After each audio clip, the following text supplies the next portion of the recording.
Hey guys, Rob from Georgia calling on the most influential film of the last 50 years. My pick, The Bird with the Crystal Plumage, 1970, Dario Argento. Why? It was released the year I was born. 2, it launched an incredible career as well as a genre of film. 3, his later films would shape my own love for horror, compliments of the video store. 4, as I remember, his films were usually released in the U.S. in letterbox format. Widescreen is the norm today.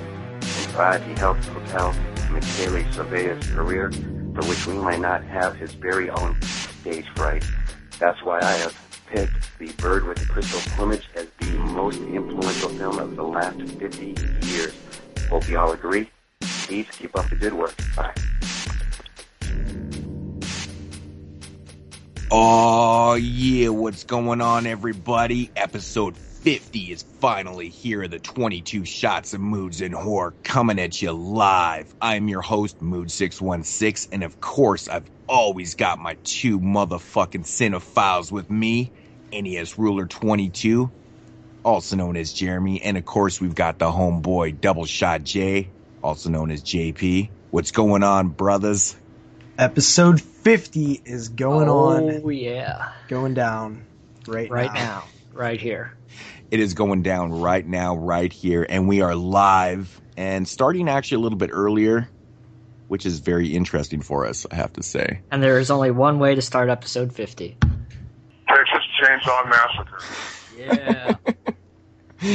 Yeah. Good times, good times. That's the way to start episode 50. So it is episode 50, right? We've had 50 episodes. 50. Well, technically, we've recorded 49 episodes. This is the 50th. Well, technically, 51. we recorded 50 episodes because of the long-lost My Bloody Valentine episode. Yep. That's a good point. Forgot about that. Yeah, so that's because it's score lost. one for me. In cyberspace. But how do you guys feel about that? I mean, it's pretty cool, right? Like, this was actually something that we have never talked about, and Jeremy actually came up with the idea for this show. Oh, yeah. Because me and Moodz were part of another show, short-lived. Jeremy was coming on right at the end. We never even actually got to do an episode. It was the Burial Grounds, for those of you who've been around long enough. And then slowly that thing died. A couple weeks later, Jeremy was like, hey, I'm thinking of starting a podcast. He asked Moodz, do you want to join? And Moodz was like, yeah. And then shortly after that, Moodz asked me, and then there was like a month delay. You guys remember that? There's like a month delay. We were supposed to start, and then like something came up. It was like a month delay. Yeah. Doesn't seem that long ago, though, to be completely honest. I remember episode 1. Yeah, did we do 5 episodes of the Burial Grounds? Was it 5? 4, I believe. No, it was 5. Was it only 4? It was 5. I think it was 5. Yep, and then, 5. So that's interesting. So we're at episode 50 now of this show. So 10 times. I think it's quite a feat. It's quite a feat. When did we start? When did we start this? It was like November of 13, I think, right? Yeah. Of 2013. Okay, so yeah, we've been going strong for a year and a half. Yeah. Not bad. Who would have thought it would last this long? Well, surely not David K. David K.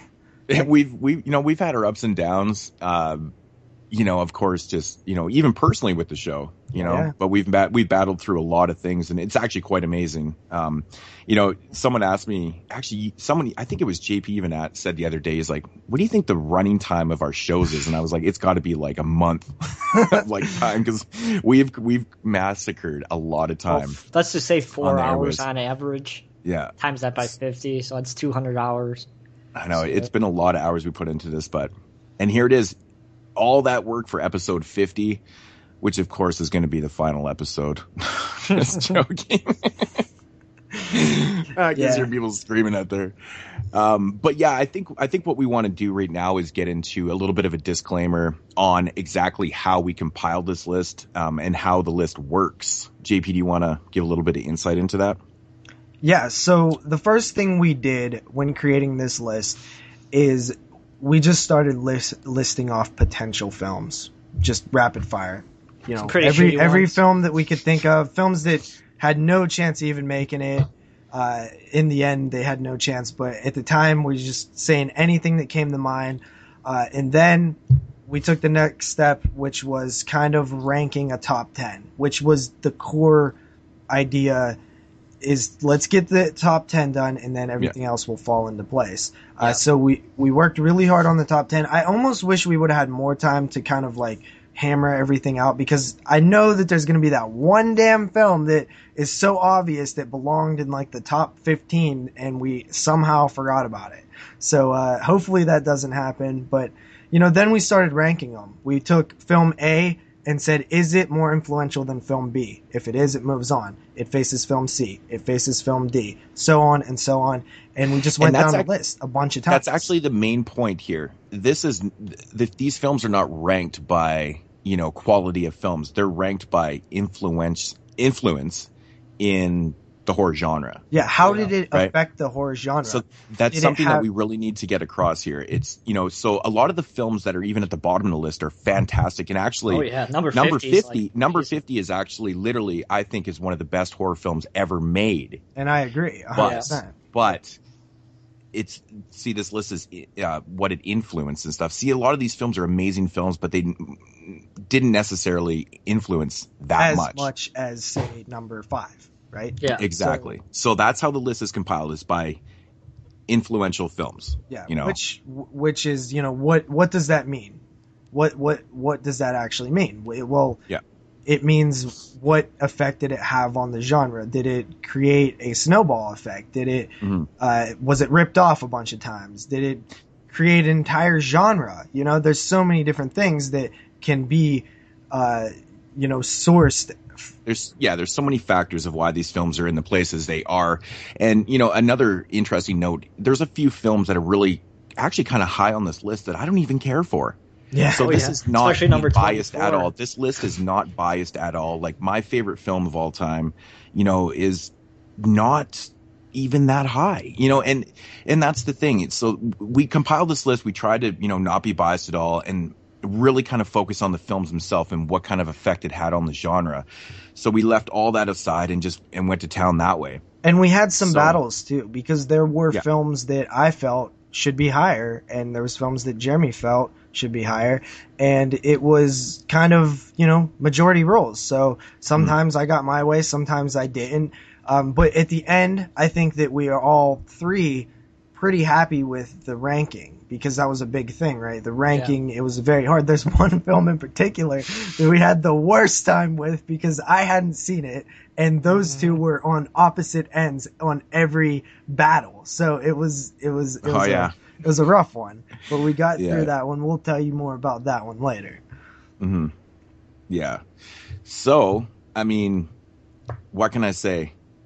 Again, if you're going to get mad at us, at least do it creatively and not saying you're dumb. Yeah. I mean, this is a list that we compiled. Just the three of us. We're not still 100% sure. I'm starting to think, I know we left off one film here we kind of overlooked. Yeah.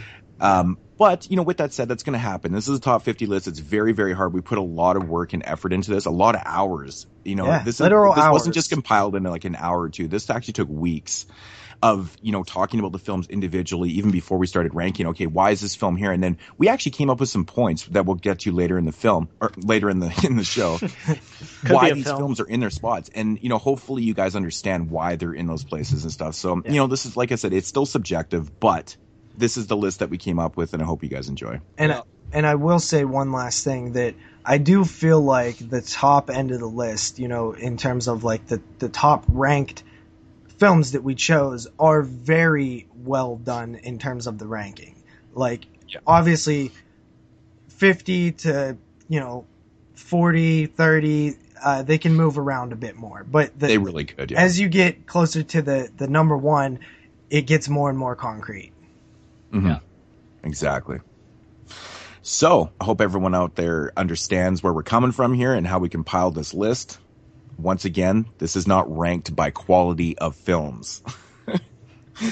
Right? So just note that right now, before we get into number 50. Now, I know right off the bat, someone's going to fucking scream at us. How is this number 50?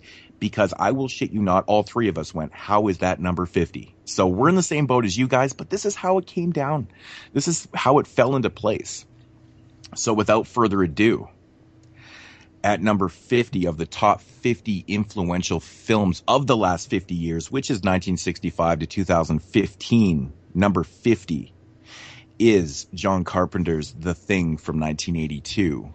Yeah, and I think the most surprising thing about The Thing is that it really didn't influence anything at all. And No. I mean, more than, say, Elves or some random film, but I think like the original influenced yeah, more than the remake, to be completely honest. I think so. And of course that one falls out of our time frame too.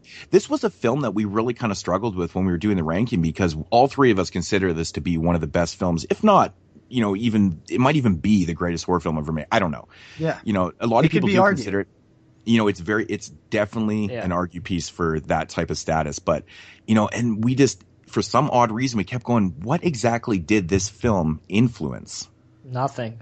It didn't really influence influence a lot. Besides, everybody does cite the effects, But there are other films on this list that did that even more so. So you really can't go to that as like, well, it launched 1,000 careers of effects artists. You know what I mean? Like, it didn't do all that much, but it still is a film. It's a body snatcher. It got its influence from body snatching films. You know what I mean? So even that, it's a remake itself. So it's not really that original in terms of what it put out into the horror world.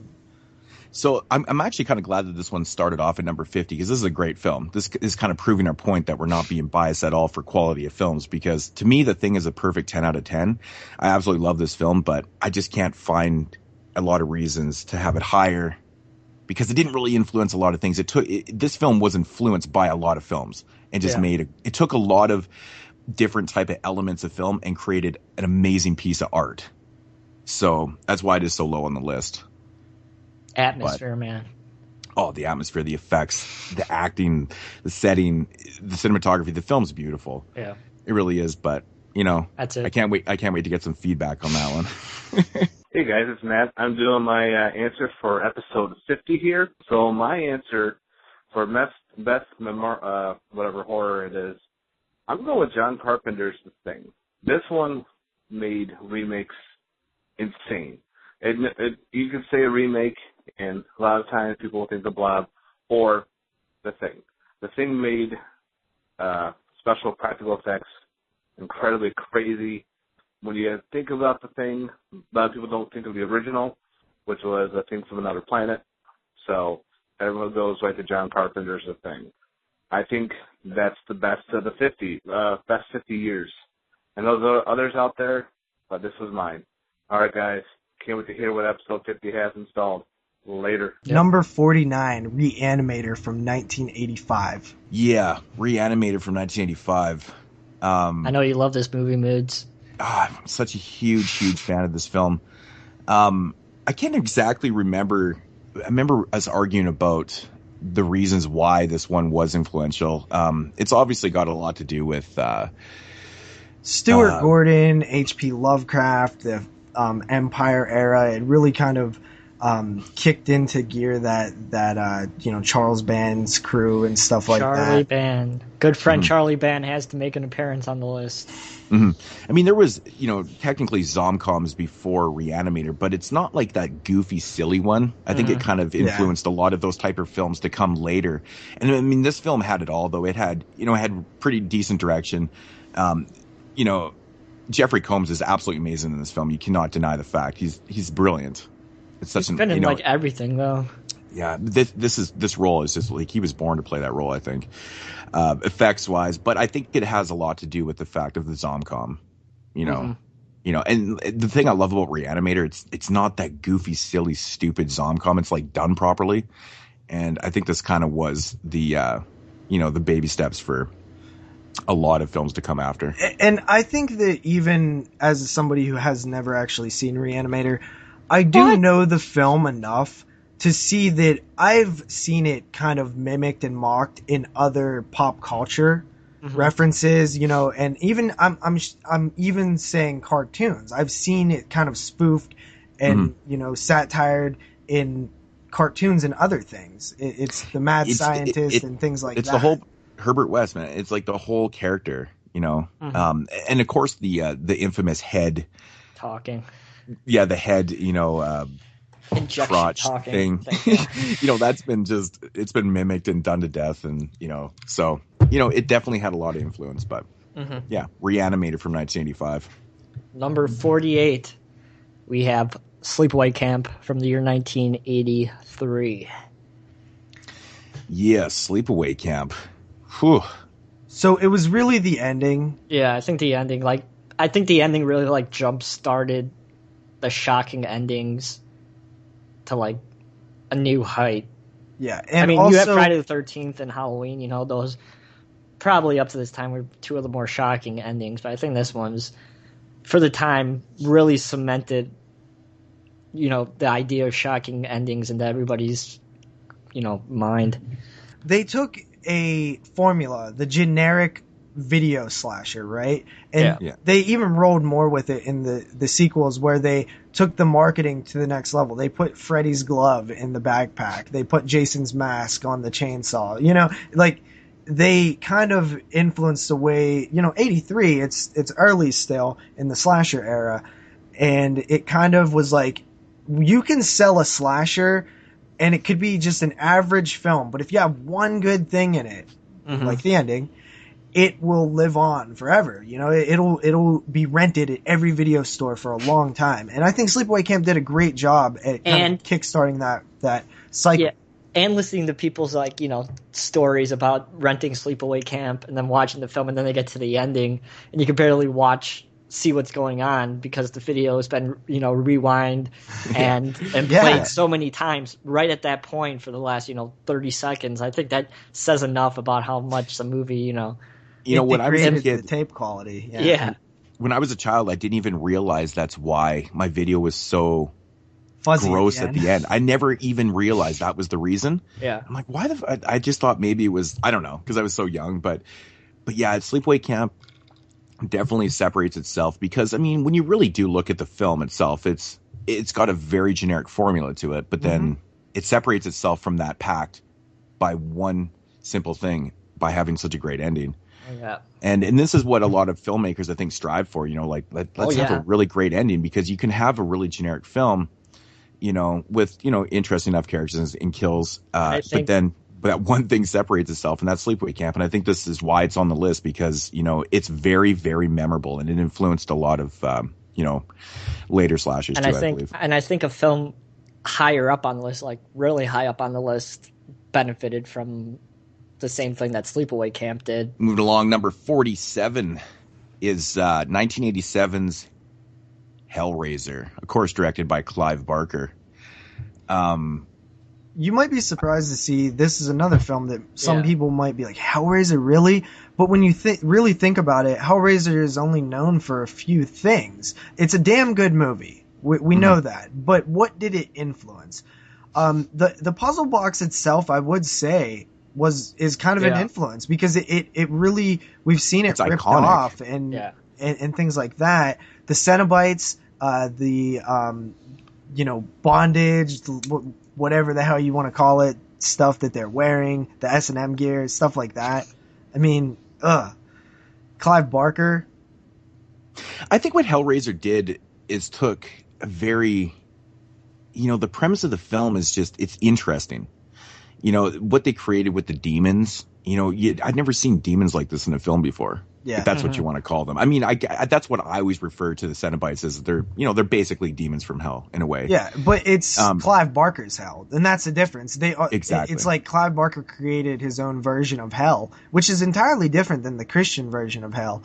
Yet it still kind of has familiar elements, and that's what is so interesting about Hellraiser. Yeah, Hellraiser, I believe, you know, it's kind of one of those ones that I think was, where do we put it on the list? You know, we know it has influence, but it's not like worthy of being on like a, you know, in the top half, I think. But they're very minor influences. Yeah, exactly. But it's still more influence than something like The Purge or something stupid like that. Exactly. Yeah. But yeah, Hellraiser from 1987. I mean, when I think of Hellraiser, I think of the iconic characters. Yeah. You know, as in Pinhead, obviously the box, and like, the gore effects and things like that. There's a lot of standout things about Hellraiser, but it's a very interesting world that Clive Barker created. And I think a lot of filmmakers look at that and go, that's interesting. It's never really been done up to that point, like creating a whole different type of world that really worked. I mean, at times, I guess the story can be a little convoluted and almost confusing at times. I think a lot of people say, but you can figure it out. Cabin in the Woods, they had the Cenobite, like their own version of the Cenobites in there, which was pretty cool. Number 46, The Strangers from 2008. This is one I fought very hard to have on the list. Extremely, extremely hard. Because I really think like this movie brought, scary movies, more based on suspense than violence. Because I think up into this time, from 2003 until 2008, we just saw a whole slew of, violent torture films. We really weren't seeing any films just purely based on fear.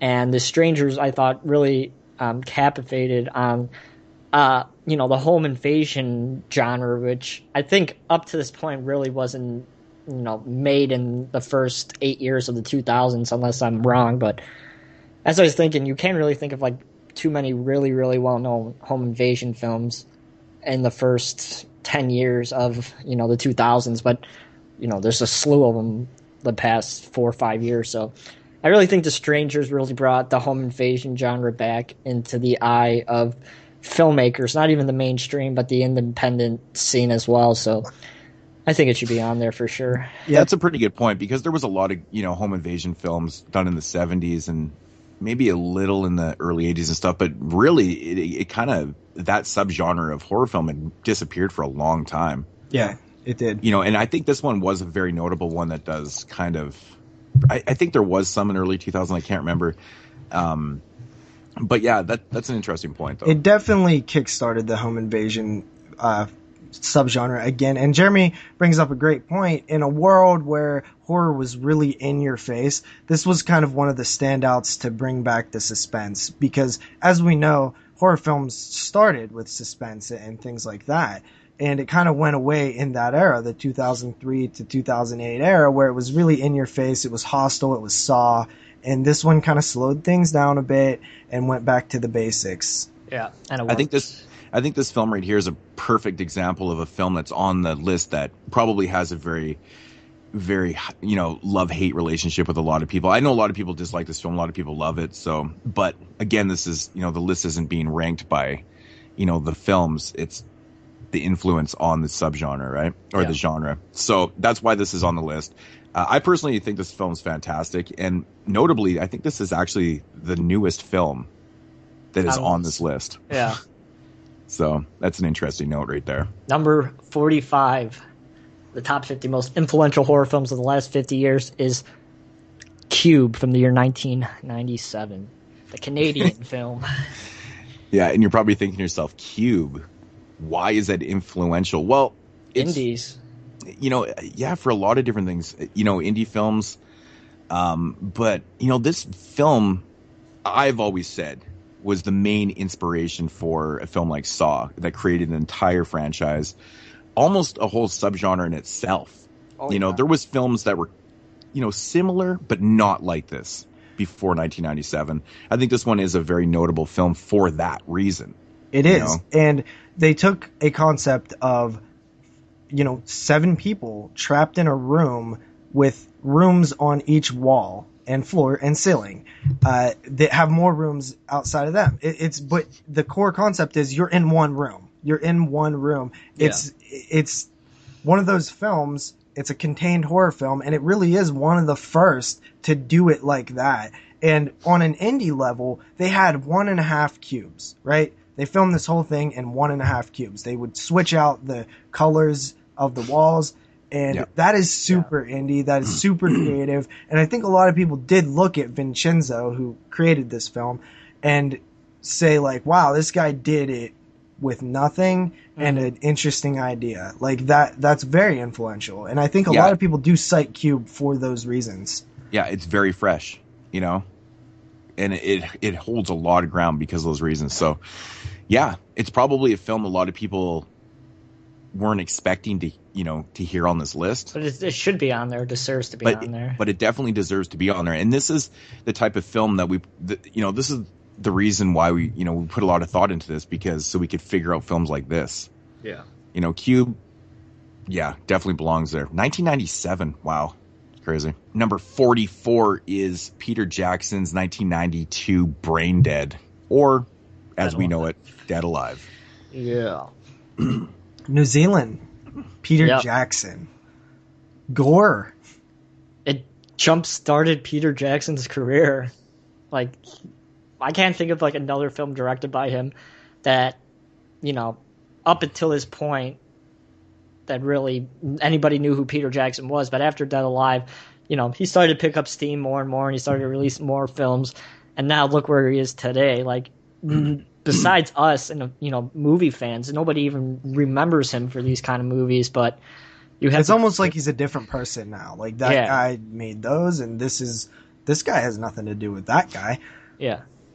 Yeah, I think we recognize Peter Jackson for, Dead Alive. I mean, he obviously had Bad Taste before that, which I think was pretty decently huge in New Zealand and Meet the Feebles and stuff like that. But this is the film that really kind of broke out and created something like, wow, this movie was so crazy. And I remember, I don't remember when I first watched it, but just the end of this film was like on a whole different level of craziness. I'd never seen anything like that. Yeah. And I think it definitely influenced people, not only on the Zomcom, but of course, New Zealand filmmakers. But wow, you can really make a fucking mess with a film in a good way with like no budget. Yeah. Like, and also, I will say that one of the things that I kind of see still to this day is sort of that New Zealand sense of humor, that kind of dark comedy.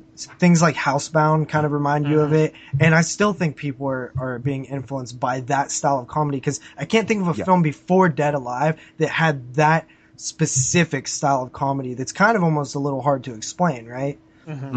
Well, I mean, Bad Taste definitely has that type of comedy in there too. It's it's Peter Jackson, but it is Peter Jackson, and they definitely have very, very similar. But man, when I first watched Housebound, all I could think was Peter Jackson films. Like it just felt like that New Zealand. It was so similar. I was like, wow, and that's the reason why I fell in love with Housebound too. But Dead Alive, what can I say, man? This movie, wow, so much fun. Yeah. Coming in at number 43, we have David Cronenberg's The Fly from 1986. Hey, just started listening to the podcast. Great stuff, man. But to me, the most influential horror movie in the genre would probably have to be The Fly, just because I think David Cronenberg, just that whole body horror and the eeriness of his vision and everything, just, to me, I think it just changed the landscape. But my personal favorite horror movie of all time would be Hellraiser 3, but, I mean, I just think David Cronenberg was more influential on the genre. All right, man. Peace.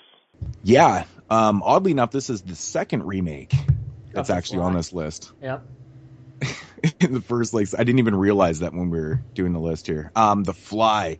I think it's on the list for the simple fact of effects. Yeah. It's not terribly a major high budget film from what I remember. But this is what you can do with a minor budget, is create something so memorable. I mean, didn't they win awards for the effects in this? Pretty sure. Probably. I'm pretty sure they did, actually. The body horror as well. It right? won an Oscar. I think a lot best of people, makeup. I think a lot of people talk about the level of body horror in this film and how claustrophobic and things the apartment is when his body's falling apart, and you can really kind of just feel it. And I think that a lot of people have mimicked that in terms of body horror when you see other body horror films. I really do think a lot of people draw from The Fly in the way that the body falls apart. Yeah, I think it was just a step up in effects, and I think a lot of filmmakers do cite this film as, wow, look at that, kind of deal. So yeah, teleportation as well. I mean, I guess a little bit. When I think of The Fly, man, I totally think of like the effects. Oh yeah, me too. I think that's what this movie's most notable for. You know, it's kind of funny. I hear a lot of people talk about this film and they're just like, you know, Jeff Goldblum was actually pretty good in that film. Was he? I don't know. Yeah. But yeah. At number 42 of the most influential horror films of the last 50 years, we have Zombie from the year 1979. Oh, yeah, Zombie. See, another film that most people would... It's a great film. Fantastic fucking film, but got to think about what the list is. Exactly.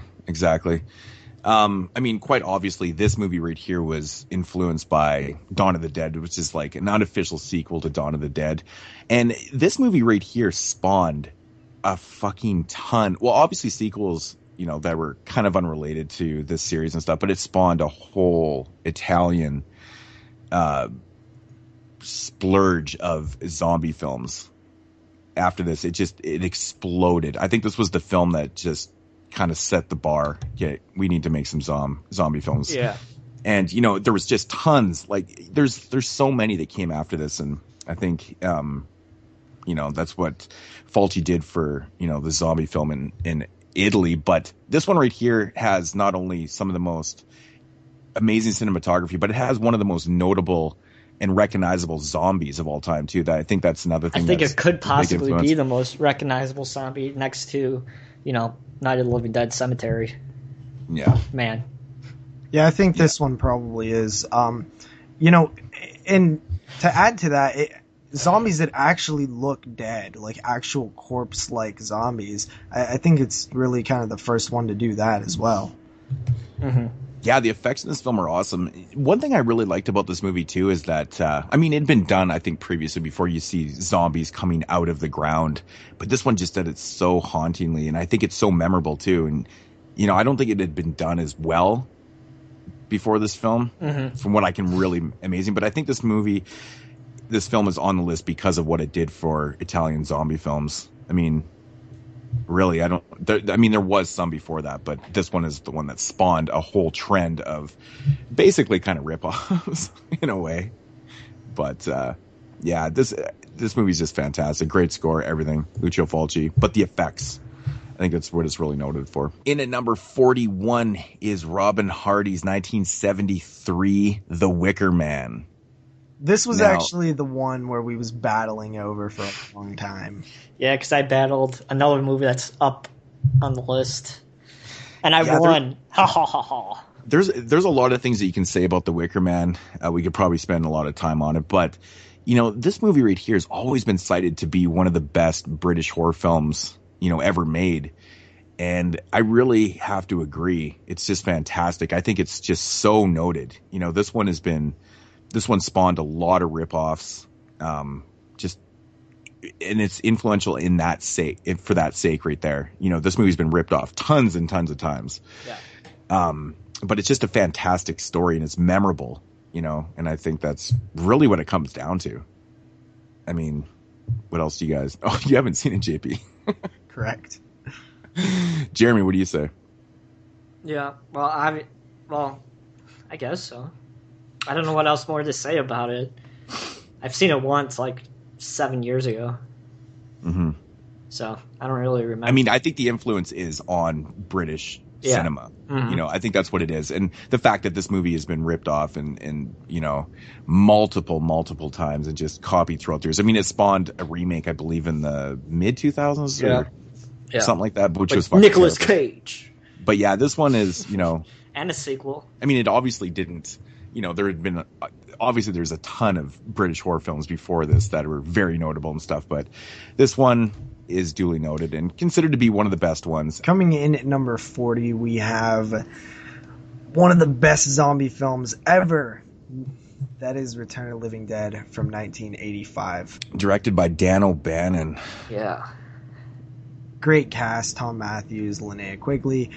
This one kind of the punk thing going on there. Seen that a bunch of times since then. The running zombies. I mean, is it the first? I don't know if it's the first, but you know, the talking, the way they did the zombies, it was definitely the first. You know. Yeah, I think that's definitely what it's notable for is the I don't know. There had to have been running zombies before, but this one I always think of being kind of the first for that. I mean, when you combine the run with the more, bring more paramedic, like the whole style of them, that style had never been done before this. Mm-hmm.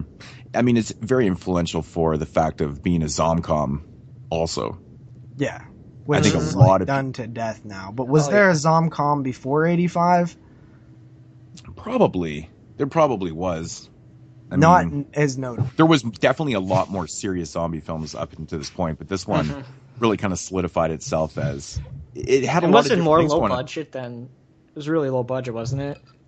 Or lower budget. Oh yeah, this movie is really low budget for sure. But I think everything in this film is done properly. You know, effects, the comedy, the music, and just the characters alone. Like this one had a lot of different types of things going on compared to a lot of zombie films prior. Mm-hmm. You know.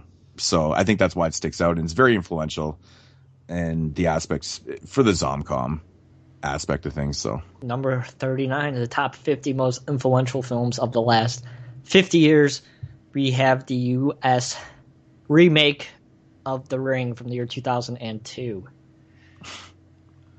This one absolutely kicked off the J-horror remake craze, for sure. Oh yeah, then we got The Grudge and what else? The Grudge. I think that's what we were talking about. It was a whole others. You know, Ringu was, you know, I think we were arguing about maybe that should have been on the list, but I think it's more of the fact that, you know, it influenced the Americans to start remaking these Asian horror films.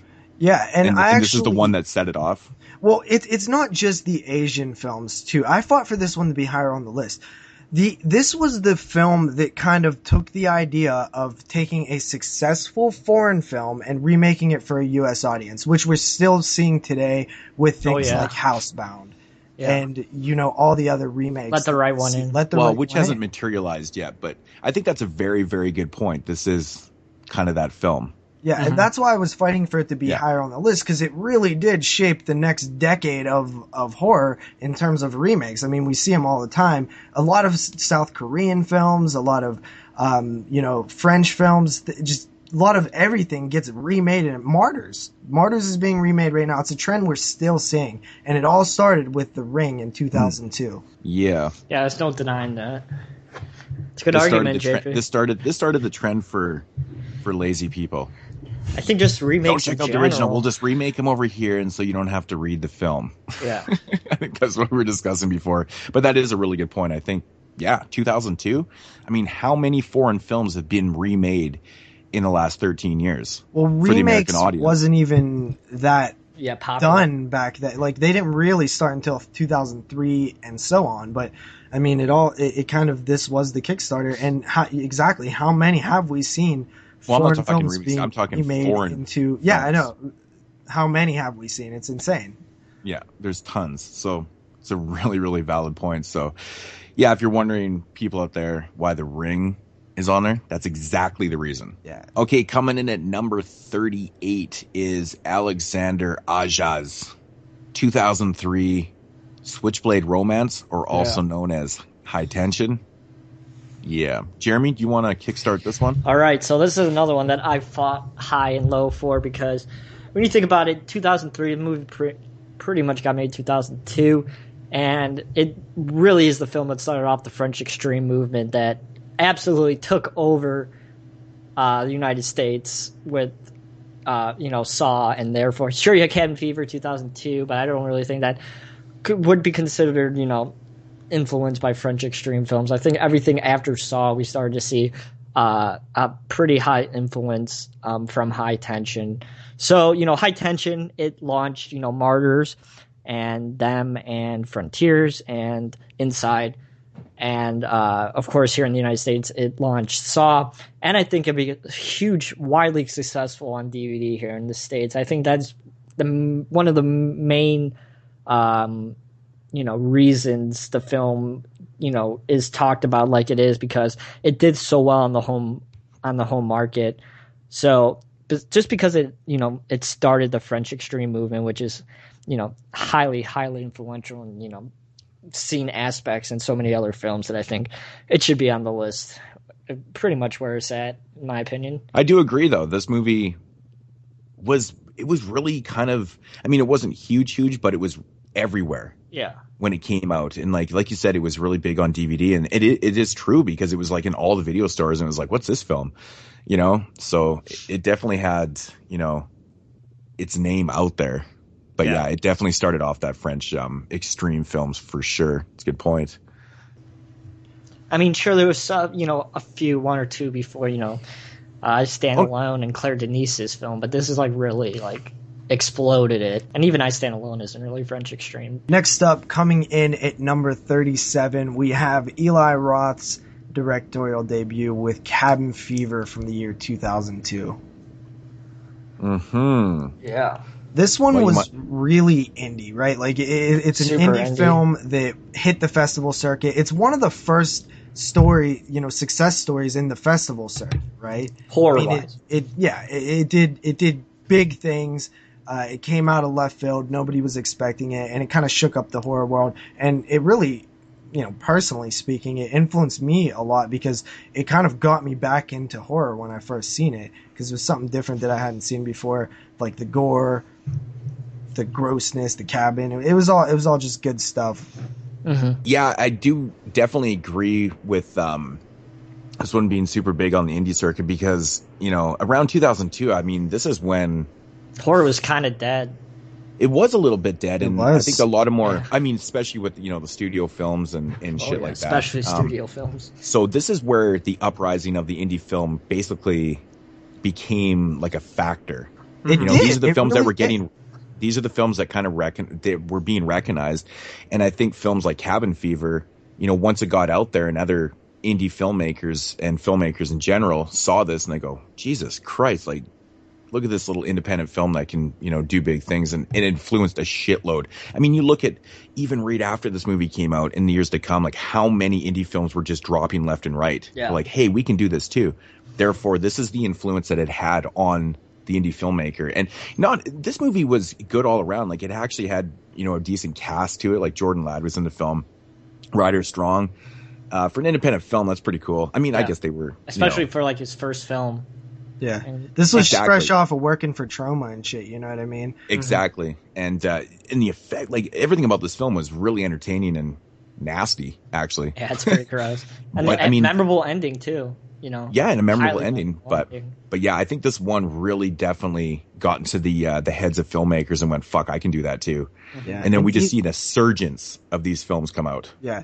And Eli Roth is one of the bigger success stories for somebody who made just a couple films. Like, he just exploded in popularity, and he really kind of got in the big studio system in terms of he's just in, right? Like, he produces a ton of films. Like, he's everywhere. He's a very popular person for having not a very big resume, and that's something people strive for, right? I mean, that's himself is influential, I guess. I've always thought that Eli Roth was such a interesting story because his directed films isn't like, he doesn't have like an abundance of films there, but man, for somebody, it's so much popularity. I think it is about quality, but yeah, you're right. Eli Roth is an interesting story too. Mm-hmm. Very hated for some reason because it's like frat boy persona, I guess. Probably. I mean, I think it's also due to the fact that people are hating on him because he became relatively huge from nothing. Yeah. It's a lot of jealousy, I think. Genuinely he's a good looking guy and he's successful and he's only done a little bit. I think that does rub people the wrong way, right? Mm-hmm. So next on the list for the top 50 most influential horror films of the last 50 years, we have The Omen from the year 1976. JP, you fought hard for this one. I didn't fight that hard for it considering I'd never seen it. Oh yeah. You still fought hard for it though. I didn't. Directed by Richard Donner. Yeah. It's interesting. I always thought this was such a interesting flick. Well, this one's influential for the fact that it's Damien, the son of the devil type thing, right? I mean, That's the Antichrist. Come on. This was very huge in the 70s. There was obviously a lot of these type of films, even before The Omen. You had George, Gregory Peck, fucking To Kill a Mockingbird. He's a pretty well-known guy. Yeah, like these Antichrist type stories, they've been done a little bit, but I think this is the film that kind of got it right out there, kind of got that storyline out there, and it became massive. Like, this was actually a kind of a scary film. If you watch this in 1976, I think it fucking influenced a lot of people. Yeah. You know, in that aspect, because like I said, the storyline wasn't necessarily that original, but it was done right. Mm-hmm. And it's recognized for that reason, because not only great cast, but this movie it's a little fucked up when you really think about it. Just a little fucked up. Yeah. I mean, it definitely has its moments in it, but it's just, it's a great piece of cinema. And there's so many Omen ripoffs after this that are very similar.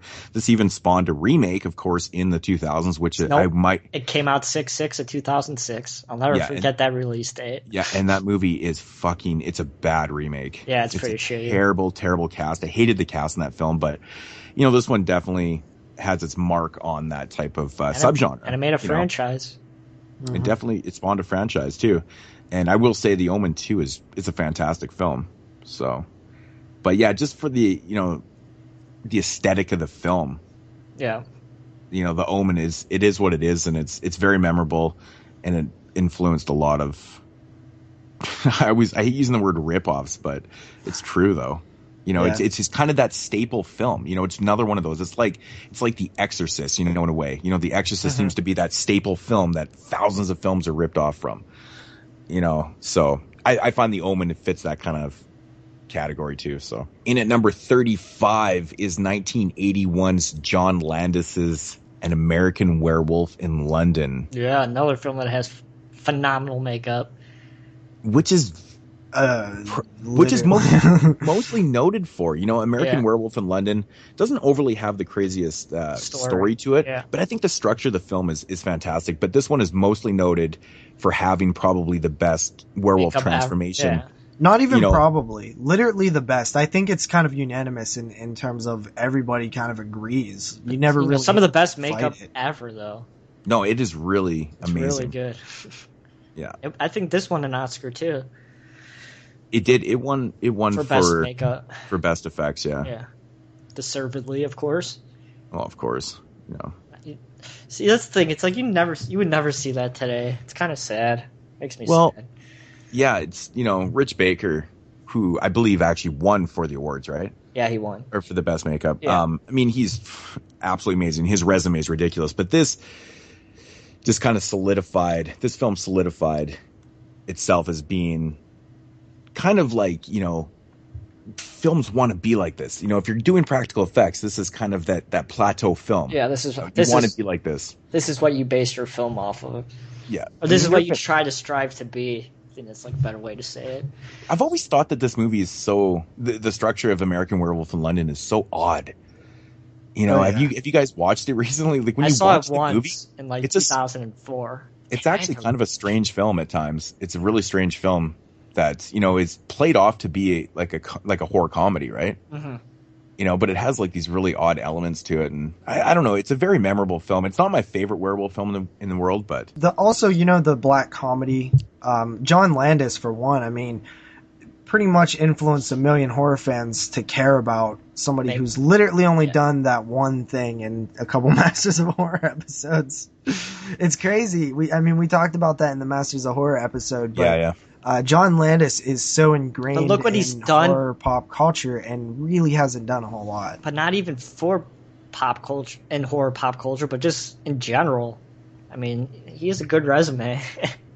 He does, but I always thought it was so interesting that John Landis is so noted as being a master of horror. Mm-hmm. I just think you look at his resume; it's not really that. And his one horror film is a comedy. Yeah, in a sense, yeah, it is. I just think because he managed to put some awesome effects to the werewolf, but I just think because he's like a comedy. I think it's just because he's remembered for, you know, like Animal House and the Blues Brothers. That has nothing to do with horror. I understand that, but it's those films that people don't see him directing a horror film because they just remember him as directing films like that. That when they they do remember him for directing horror. That's what we're saying. It's weird that they do remember him for directing horror, considering he's really known for his other stuff like Animal House. Yeah. Mm-hmm. Yeah, it is actually quite strange. But I mean, it's simply due to the fact that this movie that he directed is so fucking notable. Yeah. And good. It's so notable. It's good. And that's what it is. And it's so good. So, therefore, it is what it is, right? After that, we have number 34, which is Don Coscarelli's Phantasm from 1979. I fought hard for this one. This film was created in a multiple year span. Like, Don Coscarelli and his friends grinded. If anything, it's influenced people to do that. Go get your friends. Film anything you can, anytime you can, and just make a film. And he made Phantasm, which happens to be one of the better horror films ever created. The nightmare logic, I still think people are influenced by that. The music, the tall man, it's a great villain. The Jawa things, I mean, Star Wars. Sorry to tell you, JP, Star Wars came out about... It was I was 2 years saying before that this. This was influenced by Star Wars, not okay. the other way around. But honestly, Don Coscarelli swears that they were filming this with the Jawa people when that, was the trailer came out or whatever. Who knows if he's telling the truth or not. Yeah. I mean, it's really hard to, to discredit him, too, because if he says that he filmed this over years, who knows, right? Mm-hmm. Nobody will ever fucking know, but it's not the point. This movie is very memorable, and for all those reasons that JP mentioned, I think the one cool thing about Phantasm that I always remember is the sphere. That's such an interesting thing that's really never been, up So until this point, creative. had never been done before. But everything about this film had never been done before, and I think this definitely was a film that spawned a lot of films that tried to kind of mimic those elements that this film, portrayed. Mm-hmm. The whole nightmare type reality and interesting characters. But the whole franchise is just brilliant. It's almost like it's America's Suspiria. I wouldn't push it that far, but I can see that, I guess. What do you mean? I mean they're completely different. Yeah. I'm just saying. I'm just saying in what it represents and kind of like what it is. Like I feel like there's a parallel to like the type of film that Suspiria is. Of course, there are obviously different stories and things like that. I know that, but it's interesting. And this is a better film. But what? You think Phantasm's better film than Suspiria? absolutely. I Not gonna highly disagree, but yeah.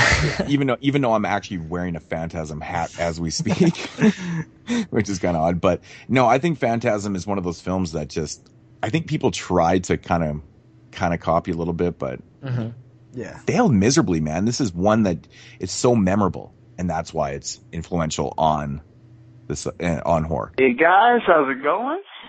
Tyler calling again for the message boards. Calling in for episode 50 on the most influential horror film of all time. Calling you right now, April 25th. Can't wait to find out what my next tattoo is going to be Monday. I've been dying for weeks. I already got the time booked, just dying to find out what it's going to be. But anyways, back to the point. I've been bouncing back and forth for a month. What's going to be? Calm down. I went from jobs, I went to Halloween. And I was so certain I was just gonna say Texas Chainsaw Massacre, but you know what? I think someone's gonna say every one of those movies I just named. So keeping in the same vein of the reasons why I thought Texas would have been the best one, I'm gonna argue the most influential horror film of all time is not only my favorite movie of all time, but that movie is 1979's Phantasm. And I'm gonna tell you why. Because that is a low-budget movie made from the heart. That movie is held together from paper clips, whatever that guy can find, tape and paper clips, man. And the thing is that not only is it a phenomenal film, but I feel like it really elevates low-budget filmmaking and gave people hope like Texas Chainsaw did, gave people like Evil Dead did, but Phantasm, that takes a whole other, it's sci-fi blended in with like some type of mystery. There's so much going on.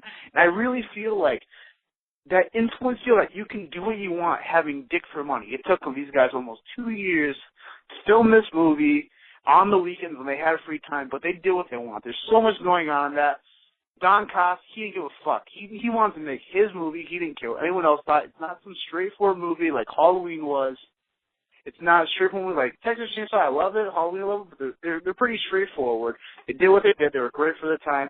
But I think as far as being independent, taking your own views, and really going out there, putting yourself out there as a filmer, Phantasm did it. Not only is that series is great, he finally got he did what he could with the money. Really put himself out there, and I think given that set the precedent. I don't think that all these out there low budget movies. I think this is one of the first things that happened that someone just really made that got popular, was made on a shoestring budget, did it all themselves. Like Don Coffey, I'm sure you guys already know this. You, of course, did the retrospective, but Don Coffey and then he edited it, did all the he enlisted his friends along with his to do all the costumes, casted his friends, got who he could to get on this movie, put his whole heart into it, really put himself out there, and I think he had a great career because of it. It influenced lots of people.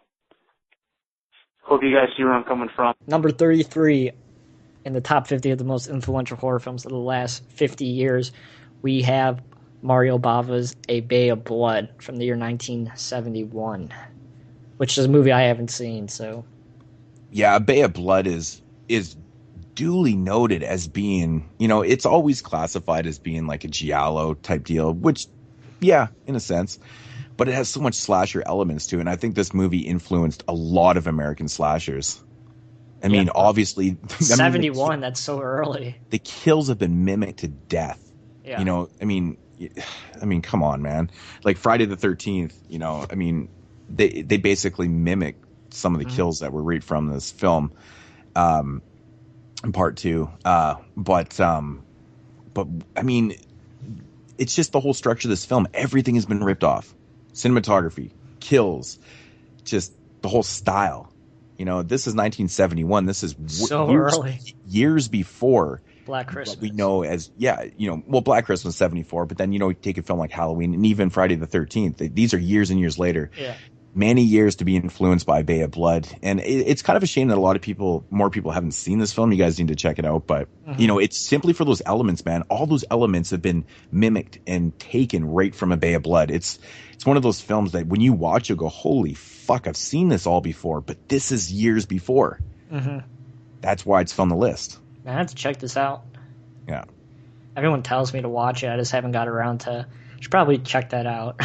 And it's Mario Bava, so you're going to get a good film too, right? But it's really interesting when you watch it, especially after you've seen a lot of the films that have, like I said, I hate using the word rip off, but like mimicked or whatever. You go, wow, that's interesting. You'll be able to pick out moments. Mm-hmm. So, hey guys, Derek here again. This is my pick for episode 50. My pick for the most influential horror film is Mario Bava's 1971 film, Twitch of the Death Nerve, also known as A Bay of Blood. This film inspired a generation that would later make the genre that we would all know and love as the slasher genre. Even one film in particular mirrors some of the death scenes of this film.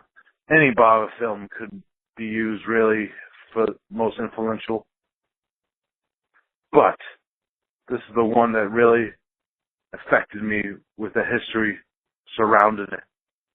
Thank you guys, and keep up the good work. Wicked awesome. In at number 32 from 1977 is David Lynch's Eraserhead. Yeah, the movie that started the midnight movie trend. That's why it's pretty influential, just because of the fact that after Eraserhead, we started to see, more of these midnight movies.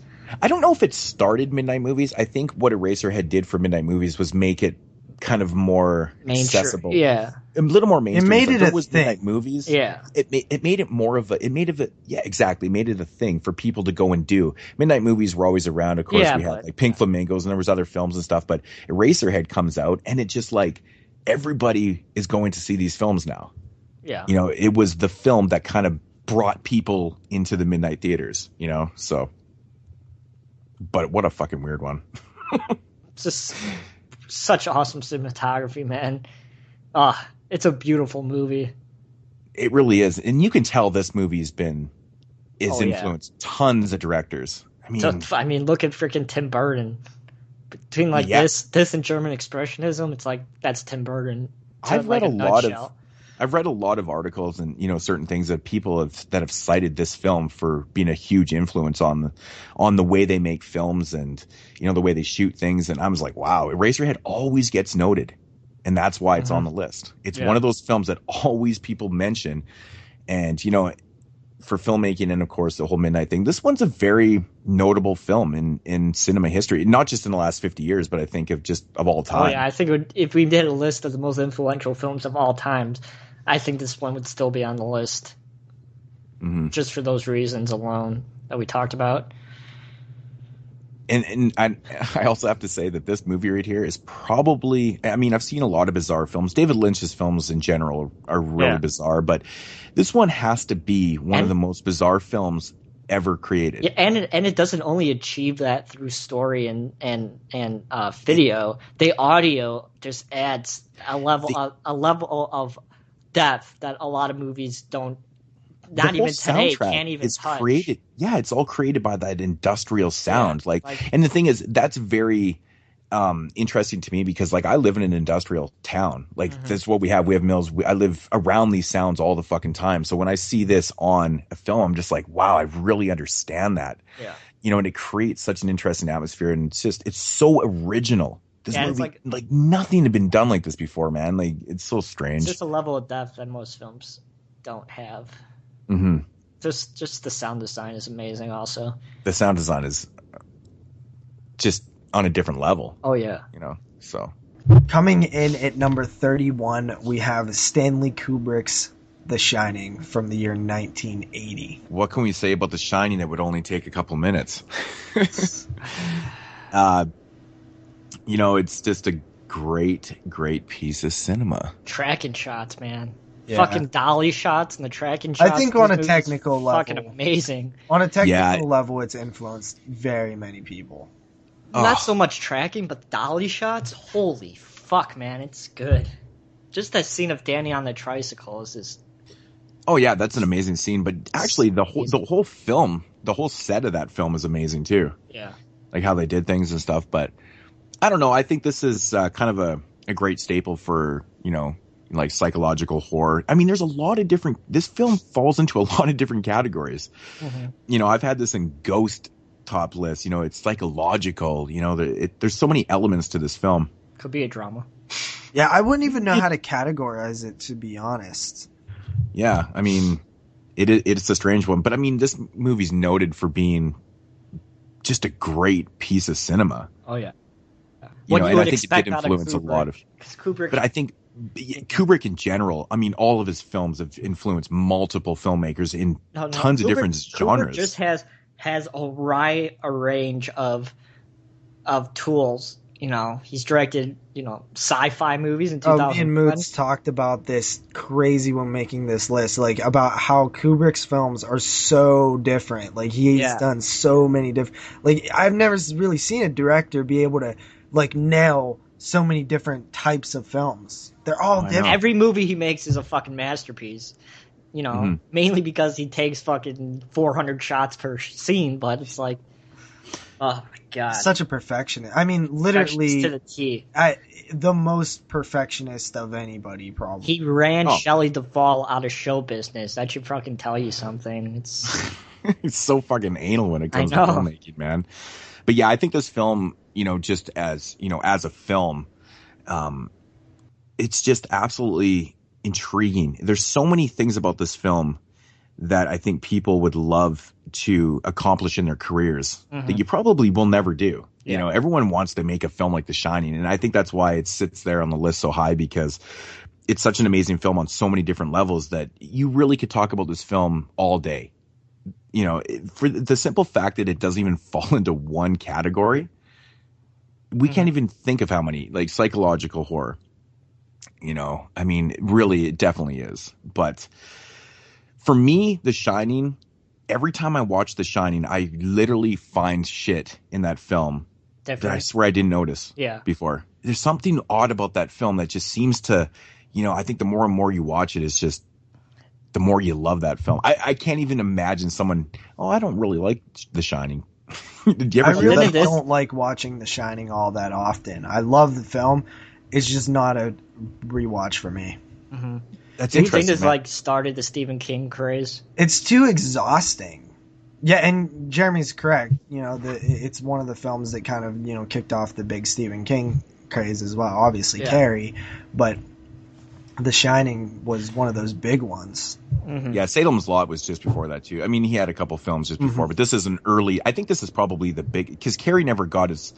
It didn't really get his notoriety until later, I think, right? It wasn't actually that respected when it came out, from what I can recall. But The Shining is definitely that huge adaptation. Yeah, but the critics didn't like The Shining either when it first Stephen came King out. didn't like The Shining. Yeah. But I think that's why the critics didn't like The Shining. I've had this argument before because, I remember reading a lot of critics criticizing the shit out of this film because of Stephen King saying he didn't like it. Do you think they're just going to go against that? Oh, wait a minute. The author of this, the story doesn't. So why are they film, doing it now, though? So they're going to give it shit. Well, because Stephen King even came out and said, it's actually, it's not that bad. Yeah. It is what it is.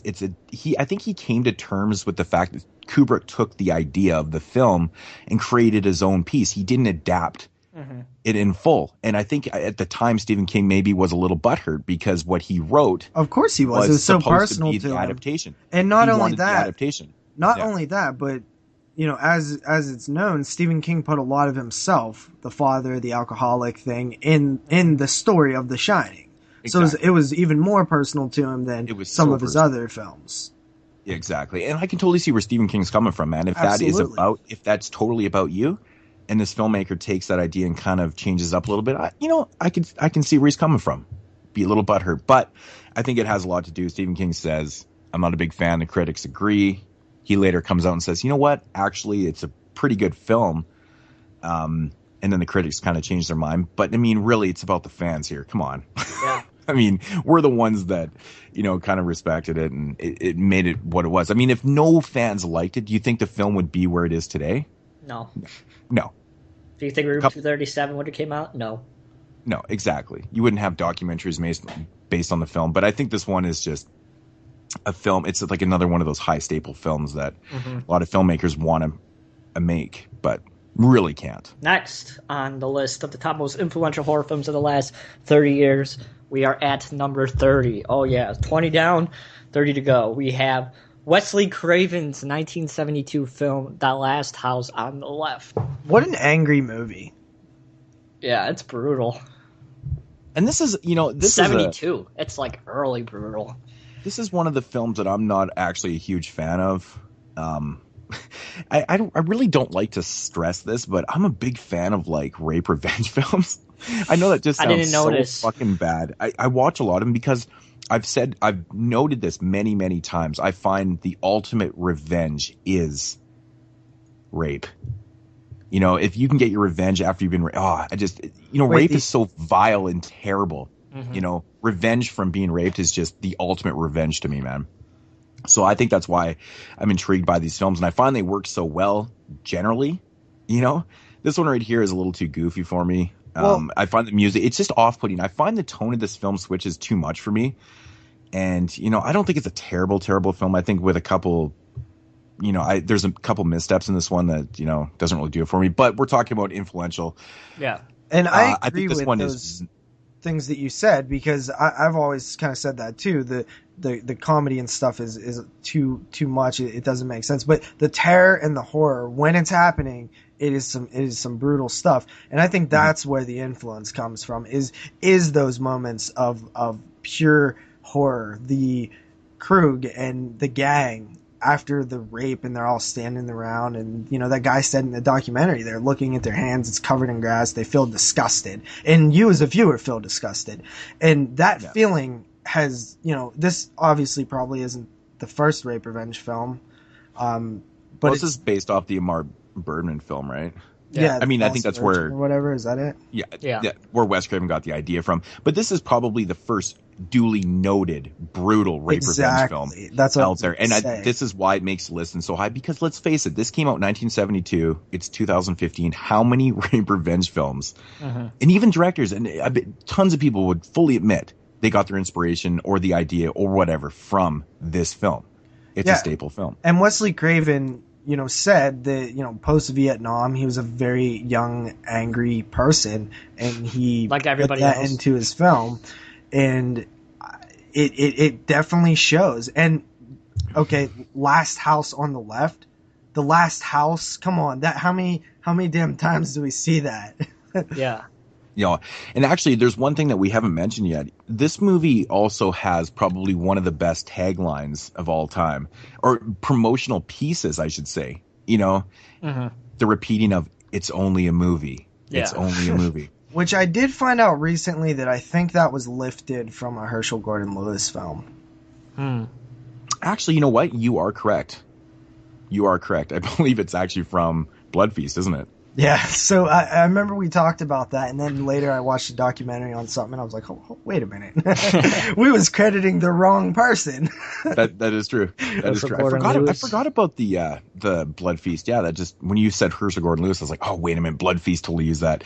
But it doesn't matter. Last House on the Left spawned a million films just like it, and also spawned a ton of films that have the Last House. Exactly. On the titles. something, it spawned so much ripoffs and just influenced films. It really definitely deserves on this list. I mean, oddly enough, David Hess years later ended up starring in another film directed by Ruggero Deodato by the name of The House on the Edge of the Park. Yeah. Which he's practically playing the same fucking character. The character's almost the same person in it, and it's just very kind of strange. It's not, in a way, it's kind of a ripoff of The Last House on the Left, in a sense. Yeah, it's going for the same thing. It's trying to do the same it's going through the notions of the same type of thing. It's technically a rape revenge film in itself. So, but yeah, I mean, what can we say? This movie's just been, it's noted as being that staple rape revenge film. Yeah. All right, coming in at number 29 is Danny Boyle's 2002 film 28 Days Later. Ooh, you didn't say zombie. God damn, is that ever a fucking argument? That thing still goes on and on. Yeah. Still, I still see people saying, it's not a 28 zombie Days film. Later is, oh man, I remember when I did a list, top 10 list or whatever, and where the fuck is 28 Days Later, great zombie film? Like, it's not on the list because it's not a fucking zombie film. I'm not going to go down this road again, but this is an infected film playing out exactly like a zombie film. Infection. Virus film. Yeah, but I mean, it really is like the fast infected. I mean, let's just say we are aware that they're not zombies, right? But to the mass population of the Earth, when this trailer came out and stuff, they're like, holy shit, zombies, and they're running fast. So it did influence the way that zombie films were done afterwards, even if it is not a zombie film itself. That's a good point. So that's kind of why it's on here. For one, is just the fast, brutal, quick cuts. It was a different thing that we hadn't seen in 2002. The fast pace of it, the in your face. It was just a little bit different and kind of came out of nowhere. Really character based too. Yeah, I mean, honestly, when was the previous, infection type zombie, zombie-ish film before 28 Days Later? Like, when was the previous notable one? Like we're talking George Romero's, like 1972 film or whatever it is. Yeah, that's what I'm saying, man. There wasn't a lot of like just infection type zombie films. There's not that many in general, really, when you think about it. I mean, most zombie film, infection zombie, they're almost like full blown zombie films. This one is really, it's actually like a viral film. Yeah. If you look at the storyline, it's completely not a zombie film. So I can't believe how many people misunderstand this movie. I think it's really kind of blatant in the storyline. Like, I don't understand. Like, haven't they seen the ending? They're almost zombies except for the one factor. They still do, like, they're still trying to tear your face off and eat you. Like, that's kind of zombie-like. You know what I mean? What we think is zombies is the dead coming back to life. That is what. That's not what I first think of when I think zombies. I think shuffling around trying to eat you. I don't really think about death right away. But I do that's understand actually what the you're main saying. category. What to me, that's the mainly- main point of I what know, a zombie is. we've had this argument before. Is Friday 6 a zombie film? No, When it's hell not. is full, the dead will walk the earth. Yeah. The dead. You know what I'm saying? It's like that's not infected But fucking I think people. also man. you have to look at it like this.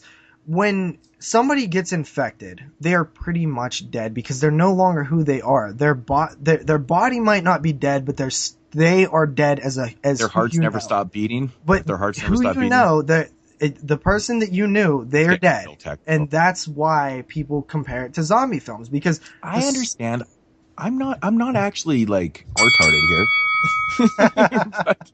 but you know what I'm saying? It's just like I said though, it's that film that I always note as being the one that confuses the shit out of people and totally separates people into zombie and virus. It's like, you know, and I think that's, you know, it's just a very notable film for that, you know. So I mean, that's not the exact reason why it's here, but great timing when it came out too.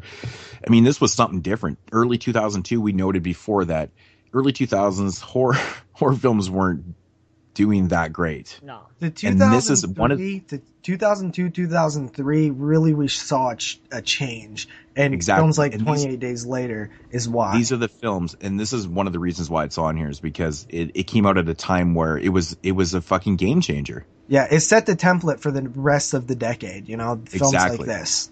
Exactly. There's a lot of films that, man, seriously, there's so many 28 Days Later ripoffs. There is a lot of viral type films that have come out after this film. I wouldn't say it's a lot. No, there is. There really is, man. I have. They're just not as notable, so they kind of just very don't low remember them budget. as much. Not even. They're not zombie. They're the actual like virus films and stuff. And those kind of coming in at number 28, we have Dario Argento's Suspiria from the year 1977. Suspiria. Yeah. You know, a lot of people always credit Suspiria as being, you know, that film that, you know, for me, it's like one of the most beautiful films ever made. I agree.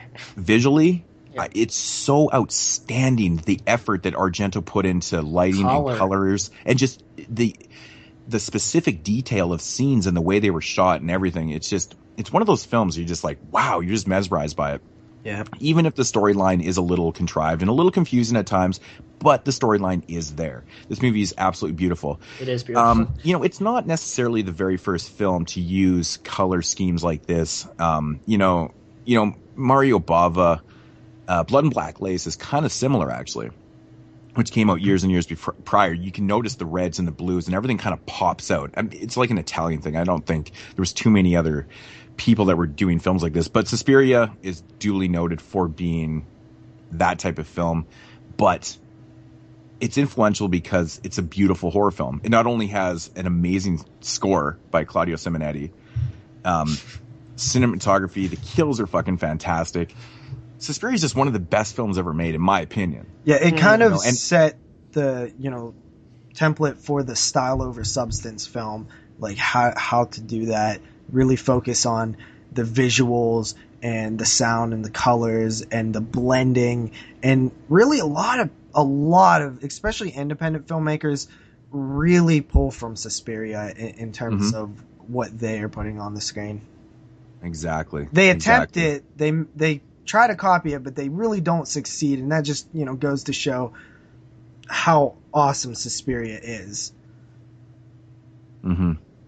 Yeah, you know, Suspiria is one of those films too that I always find interesting when you talk with people and they're like, where do you put Suspiria in, like, what kind of category do you put Suspiria in? Like, what kind of film is it? I've heard people call it giallo, which Jeremy called it a giallo a couple episodes ago, and we I know, I'm not convinced that it's a giallo, but then, you know, the movie's more supernatural than anything. Yeah, which, you know, you know, that's kind of what it is. It's like a supernatural witch story, but it kind of falls into like all these different type of categories, which is interesting in itself. Again, it's kind of like, you know, The Shining. It fits all these different type of categories. It separates itself from everything. At the end of the day, that's why it's duly is a very notable film. At the end of the day, it's a horror film. Yeah. Exactly. But, you know, even to categorize things is always nice. Like, what kind of horror film is it? You know, when you say horror film, it's so vague. It's like, but I want to know more. I want to know where this, like, what kind of film am I going to be watching? Yeah, I think but it's an at the interesting piece same of art. time, when you say something is a true horror film, people know what they're getting into because it's there's plenty of films that I say all the time that's a real horror film. Mm-hmm. I think Suspiria also is very influential in the fact of making almost art house type films. Mm-hmm. There's been a lot of artsy films before it and stuff, but this one right here just kind of sets the bar, in my opinion. It really kind of elevated the status of making an artsy film. And we have noted many times that this movie more focuses on, visual than actual story a little bit. I think the story could be a little better in it. But then again, there is also two other parts to this story. You have to remember that. It is a trilogy. So there is things that are explained in Inferno and so on. So, but yeah, I mean, really, it's a fantastic piece of art. Mm-hmm. Really. All right. The next film on the list of the top 50 most influential horror films of the last 50 years is 1987's The Lost Boys. Sparkly vampires. That's what Moodz says. Yes. Or what was it? The pretty vampires? Yeah. The pretty vampires. The sexy vampires. The sexy vampires. To a lot of people, that's a really, really bad thing. Because, I mean, let's face it, man. Do we have Twilight and these other real fancy fucking vampire films? And if we don't have The Lost Boys, maybe, who knows? Nah, I think that's the reason to say. I think the point of The Lost Boys is that how many vampire films before The Lost Boys were like The Lost Boys? Vampire films were generally very dark and serious, and almost gothy. Obviously there was very some comedy Dracula, stuff. The Lost Boys, very exactly. old school. Exactly, old school vampire films. I think The Lost Boys kind of brought a whole new element to vampires, and it made it elegant and it made it beautiful. The Lost Boys is not even comparable to like vampire films from before. It's so different and odd. Mm-hmm. And I think that's what separates them. And Joel Schumacher, in my opinion, did a great job with this movie. I know a lot of people, I cannot believe how many people, even to this day, tell me that they can't stand this film. And it's literally in my top 10. Mm-hmm. I'm thinking, man, I don't know if they saw this film way later in life and they just didn't understand it. Because I think a film like this, if you see it at a certain point in your life, whether it be early or later, will have a different effect on you. I think if you watch The Lost Boys after watching something like Twilight, you'd have a totally different reaction to it. But if you watch The Lost Boys in 1987, 1988, you're going, this is awesome. That's a little fucking different. Yeah. I've probably seen The Lost Boys in like 95, and I loved it ever since. So the point is, The Lost Boys paved the way for a lot of different type of vampire films. It just it's almost like that new modern, it's like it's like that staple for the modern vampire film, Yeah. It's not using those old gothic elements. It created characters that were like people, and like they lived among, I mean, obviously these elements have been done before, but it's just a lot different. Yeah. Yeah. It's almost like the vampires are like portrayed as almost like in a junkie sort of way, where they're living in like Santa Carla or whatever it's called. So like near dark, but not as. But it's they came out in the same year too. You use the word junkie, but then I think of when I think of The Lost Boys, I almost think glamour too. It's weird. Well, they live kind of slummy, but they're almost it's almost like glamour scum. It is. But I'm saying more of like the Michael when he first starts turning. You know what I mean? Like he's down and he's like got sunglasses on. He's all like hungover looking and shit like that. Yep. But yeah, I mean, totally. Like the way that the film is set up with the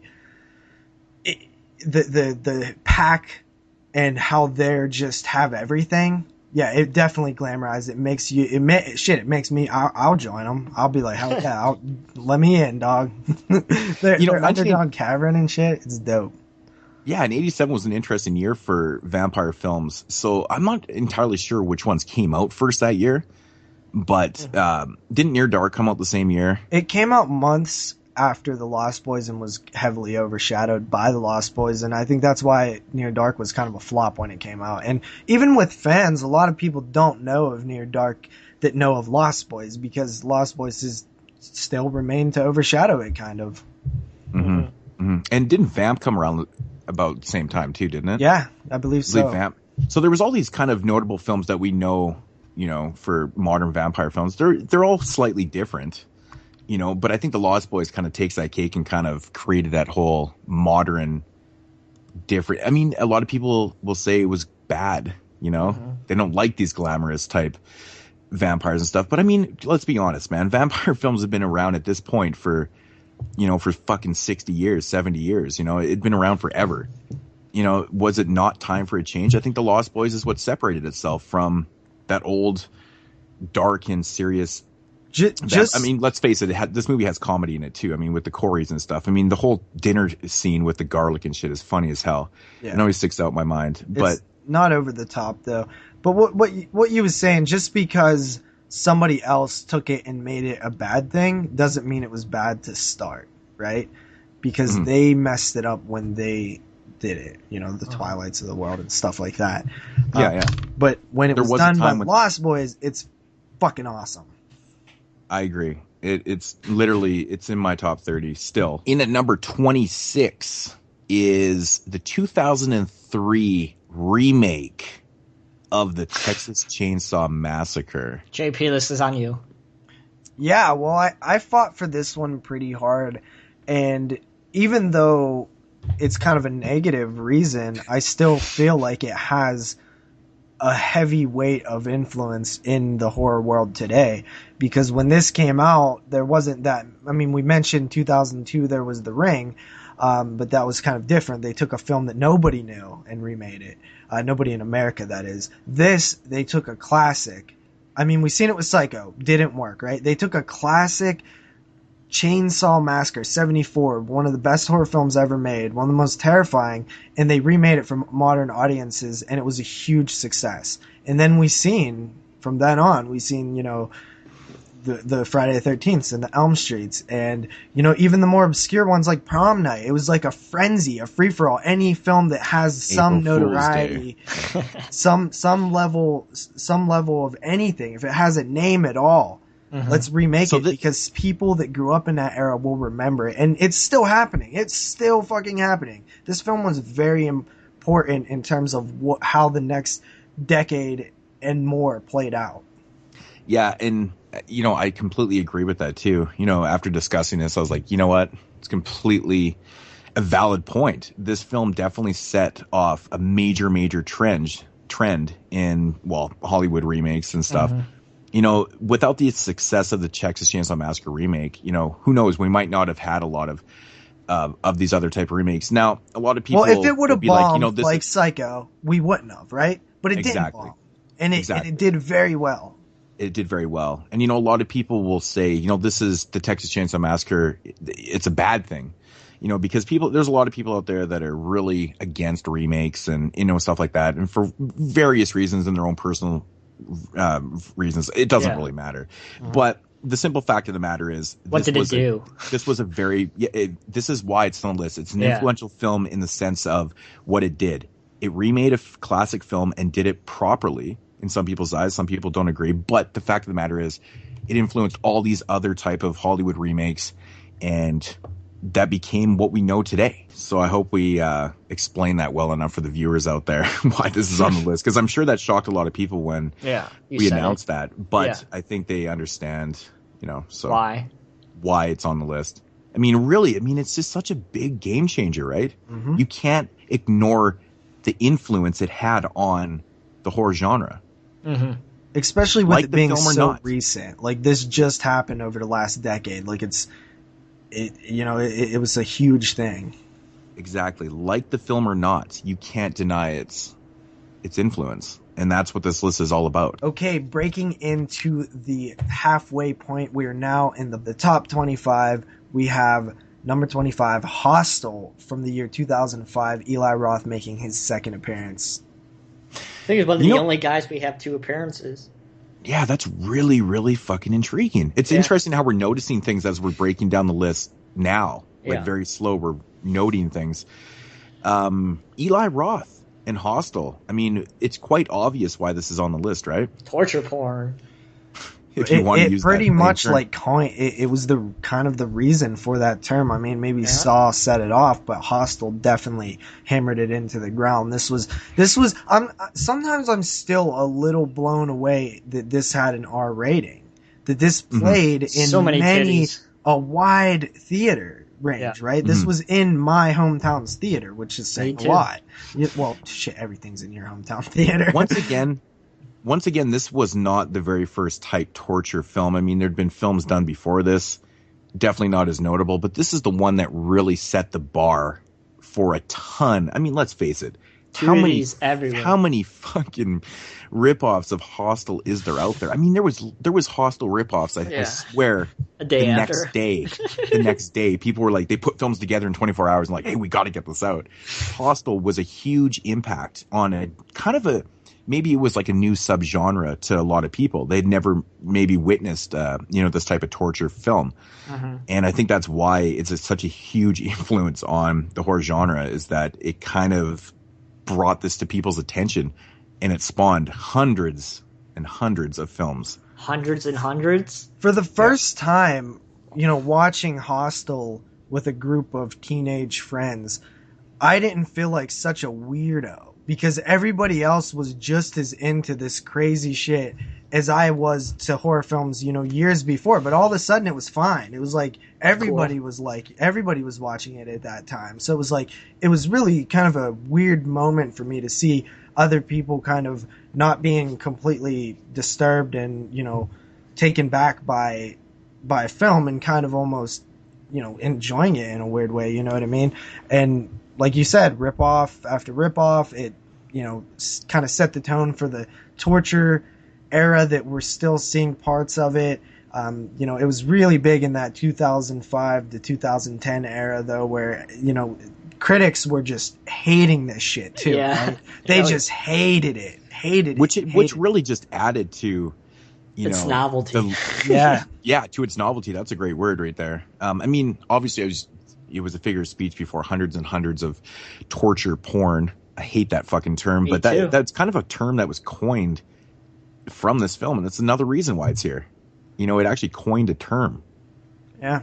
I mean, you can't argue with that, man. It put that term out there in people's minds and into people's vocabularies, I should say. Yeah. I still hear it from time to time, and I'm just like, ugh, I always kind of... Me too, I hate it. As much as we hate it, we all still use it because it's kind of what everybody knows. So you have to you have to speak English, right? You have to speak what everybody knows. All right, here we go, Moodz. It's time for your favorite movie on the list. Number 24, the most influential horror films of the last 50 years, is Edgar Wright's 2004 film, Shaun of the Dead. Now... I mean, again, this is a prime example of a film that I really do not care for, that is really high on a list for me. But this is where we're coming from. We're not being biased at all. We have to recognize films that are influential on the genre. And this film, I cannot deny the fact of how influential this Zomcom was on... I mean, let's face it, guys. Here, I'll use an exaggeration again, but hundreds and hundreds of Zomcoms after that are very similar to this. And all try to capture what Shaun of the Dead did. Exactly. Yeah. They all try to capture the exact same thing. And almost every single Zomcom that you see that comes out, and there's usually about 4,000 of them a year, every single fucking cover or back of the DVD case says the best Zomcom since Shaun of the Dead. How is that not super influential? Yeah, exactly. Great. Or it'll say, like, Hellraiser mixed with Shaun of the Dead. You see that. If Child's Play and Shaun of the Dead had a love child, this would be it. You see that quote so many time and time again. And, me and Moodz don't actually even like the film. At least I don't. I don't know that it's not a bad film. It's definitely not a bad film. I just don't like it. And still, it ends up in the top 25 because it did so much in the genre, man. I mean, it really did. And to me, it's another negative one. I don't like those Zomcoms. I don't like the ones that try to be Shaun of the Dead. They kind of annoy me. Yet, they're everywhere. They've slowed down a little bit, but every once in a while, you'll see it pop back up again, and you'll see, best horror comedy since Shaun of the Dead. Really nails the horror comedy just like Shaun of the Dead. And really, it's annoying as hell, but it's there, and it's always there. It became the staple film for zomcoms. Yeah. You know, that's Really what it is. is. Everything that comes out now is all compared to Shaun of the Dead. There were zomcoms before this. We actually had a couple on here previous. Yep. You know, Reanimator, Dead Alive, those films. Return of the Living Dead. No one ever says the best zomcom since fucking Reanimator or Dead Alive. No one ever says that. It's Shaun of the Dead. Yeah. Yep. Shaun of the Dead is that staple film, and that's why it's there. Everybody that makes a zomcom wants to make Shaun of the Dead. Coming in at number 23 is the 1978 George A. Romero's and my favorite film of all time, Dawn of the Dead. Now, this was not done purposely. We noticed this after the fact that Shaun of the Dead and Dawn of the Dead were back to back on our list. Yeah. And I know people are going, what the fuck? How can Dawn of the Dead be number 23 on your list? Yeah, it's just the way it came down to, man. Like, we feel that the films that are above this one just are a little more influential. But I mean, obviously, Dawn of the Dead was kind of that film that, you know, a previous entry on the list was spawned from. Lucio Fulci's Zombie or Zombie 2 or Flesh, you know, all the other fucking names it goes under, was obviously influenced by Dawn of the Dead. Dawn of the Dead is, you know, that film that I think a lot of filmmakers want to make. That's a zombie film that a lot of people want to make. Yeah. You know? It really is. Yeah. I agree. A lot of You know, indie there's guys, so many- man. A lot of indie guys like set out to make their own Dawn of the Dead. Usually fail miserably, but it's on everybody's mind who's making an independent zombie film. You know, the cool thing about Dawn of the Dead, it's, you know, it's a serious film and it does have a couple comedic moments in it, but you know, the social aspects of this film and you know, it's so relevant. It's so relevant even today. You know, that's what makes this film so amazing, and people keep being influenced by a film like Dawn of the Dead because of its social aspect. And you know, I mean, everything that goes along with it. There's so much political stuff going on in this one. Consumerism is the biggest. Consumerism up the ass. Consumerism, It's so you know, blatant. It's like almost as blatant as Homecoming. It's like it really right in is. your face. But you know, there's just so many aspects of this film that make it so brilliant. And I think that's what really influences people, you know, to go out and make their own type of Dawn of the Dead. But I mean, let's face it, you know, this influenced Lucio Fulci and then a whole Italian craze and millions of zombie films after the fact. So yeah, I think literally anybody who's making a zombie film today probably at least thinks about this once. Yeah, I mean, you know, I still come across the odd person that doesn't really care for Dawn of the Dead, and they always seem to note the fact that they don't like the way the zombies look. And I'm like, okay, I mean, I guess if that's how you want to judge the film, but I personally like the way the zombies look in the film. I'm not gonna lie, they're not the best looking zombies ever, but that's not the point. They don't have to be. They're that slow moving fucking awesome zombie that we all like. You know, I personally like the slow moving ones to the running ones. That's just me. I like. Wait, what do you like, Jeremy? I don't know. I'm thinking about the original. I'm thinking about like the remake, and like I like them both so much. The remake is a the film remake more is a film. Same thing. Me and Moodz are literally about to say the same thing. Yeah. The more we watch it, the more we don't like it. There's major problems with that film, and it drives me crazy. Actually, I will not probably be watching that again. I watched it when it first came out, and I was like, "Fuck, man, that's actually really good, man." I was like, "Damn." Watched it, you know, here and there over the years. And I'm just like, nah, okay. Now I really just don't even have any interest in watching it. So coming in at number 22, we have Child's Play from the year 1988, which happens to be our second co-host's favorite horror film. Oh, I'm second? Fuck you. Well, Moodz' film was the one before this, and that was his favorite horror film. I guess so you would be second. Yeah, okay. Another thing I never noticed when we were doing the list is that we have back-to-back favorite films of all time on here. Yeah. That's and what strange. are you bitching about? That would make me third anyway. I'm just wondering myself how the last hell. in line, so. I'm actually really curious on how Child's Play is higher than Dawn of the Dead. Now I'm going to start arguing this list, motherfuckers. Because Child's Play is been copied with the Killer Doll thing. So I mean, many times. it literally is the Killer Doll film. Like, it is the one out of all of them out there. The Full Moon stuff, the Puppet Masters, you know, the doll, everything. Such like it's the one. Yeah, he's such like a memorable character Like, everybody knows what Chucky is, what he looks like. Spawned an entire franchise. Of that, but it's just the fact that like everybody understands who Chucky is. This shows you, how important he is. Man, one thing about Child's Play that always amazes me. I remember when I reviewed this film in my '88 series, and I hadn't watched it in a while, and I started watching it, and the animatronics in this film, it's amazing, are fucking so well done for 1988. Like, it really, even today when you watch it, you go, damn, that's really good. Like, there's full-on shots of Chucky, like, just walking around. Yeah. You're like, fuck, that's really amazing, because it takes a lot of effort to film like that. You do a lot of shots where you can kind of hide what's going on with the effects and stuff. And on this one, man, it's really out there. I think that there's also like an underappreciation for Child's Play, and it might be a little hidden at first because, everybody loves Child's Play, but I think it is a little undervalued because of the sequels in terms of like how good that first one really was. Like, there was a lot of suspense in it and things like that. When the mom, Catherine Hicks, is holding the doll at the fireplace. Oh yeah, and she's like, I'm gonna, yeah, and he flips out. Like, that is startling as hell. It scared the shit out of me the first time I watched it. I always thought to myself that the casting Brad Dourif as Chucky's voice was like the first time when I watched brilliant, so perfect. The first time I watched One Flew Over the Cuckoo's Nest, I was like, fucking hell, that's Brad Dourif. I was like, it made me giggle. Brad Dourif's awesome, and I think that is the reason, though. It's just the killer doll, like the childhood toy of the '80s, the doll coming to life. Like, yeah, we've seen it before. It's been done, 20, 30 years before that too, as well.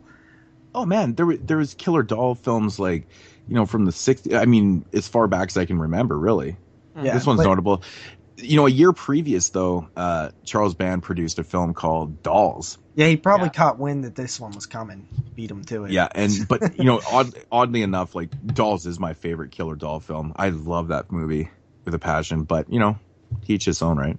Yeah, Child's Play is the doll film. Even if I like other ones and you like other ones more, this is the one everybody knows, and this is the one, Chucky, the little red-headed thing. Like, everybody knows that guy. And he's been mocked, ripped off, and in pop culture ever since, dude. Huge in pop culture. Oh, major pop culture influence. Yeah. Oh, I got the ultimate pleasure to announcing the 21st film in the list of the top 50 most influential horror films of the last 50 years. Oh, God. Oh, I don't want to say it. 21 is Paranormal Activity from the year 2007. Again, another film on the list that I do not care for. Yeah. And it's in at number 25. Again, I will stress, this list is not being biased, is it? At all. No, not at all. I've never been a fan of this film, but again, you have to appreciate what it did. We cannot deny its influence and what it did for found footage, man. For found footage and, in horror in general. Mainstream, yeah. Yeah. Yeah, this film, there's a lot of things we can touch on here. When it was made for, just a couple $5,000, and it hit the, independent circuit, it blew up, it did the there's so much. There's really so much to touch on. The marketing, where they showed the people in the theater, get Paranormal Activity to come to your town. It's the scariest movie.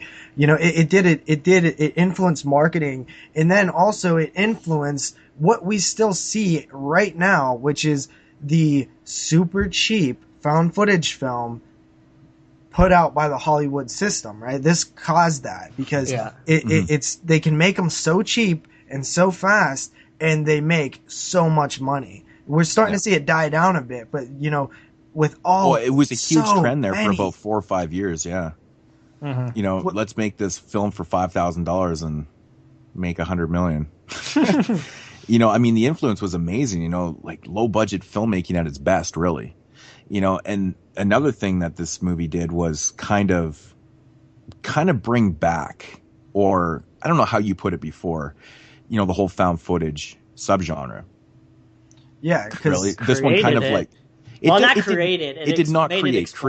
Create is not the word at all. It did not create found footage. This one kind of like, definitely that's the word right there, popularized. Yeah, well, there's found footage two films. really notable found footage films that came before this one. Yet, after both of those notable ones, we really didn't see a huge amount of found footage films. It was after Paranormal Activity that we really started seeing them. They were peppered in between, 1999, 98, 99 until 2007. There was a few peppered in there, but man, when Paranormal came out, this found footage look, it just fucking one came out every day. It went viral, man, with found footage films. And for the people out there that don't care for found footage films, you can blame Paranormal Activity for definitely popularizing and bringing that to the forefront for found footage and low budget filmmaking.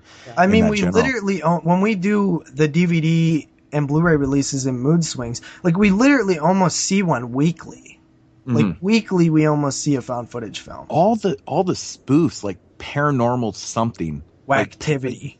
There's so many fucking even spoofs, and this movie is a huge influence on horror, on the horror genre right now, and even the comedy horrors. And is that the name? Of it?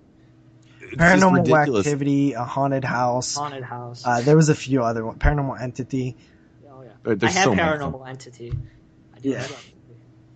Ridiculous, but yeah, you can't deny its influence. Yeah, it definitely changed the landscape for a while, and it's now slowly dying down. But at the same time, the Paranormal Activity films are still kicking with the next one, The Ghost Dimension, which is, I believe, slated for this year. All right, coming in at number 20 is Ruggero Deodato's 1980 classic Cannibal Holocaust.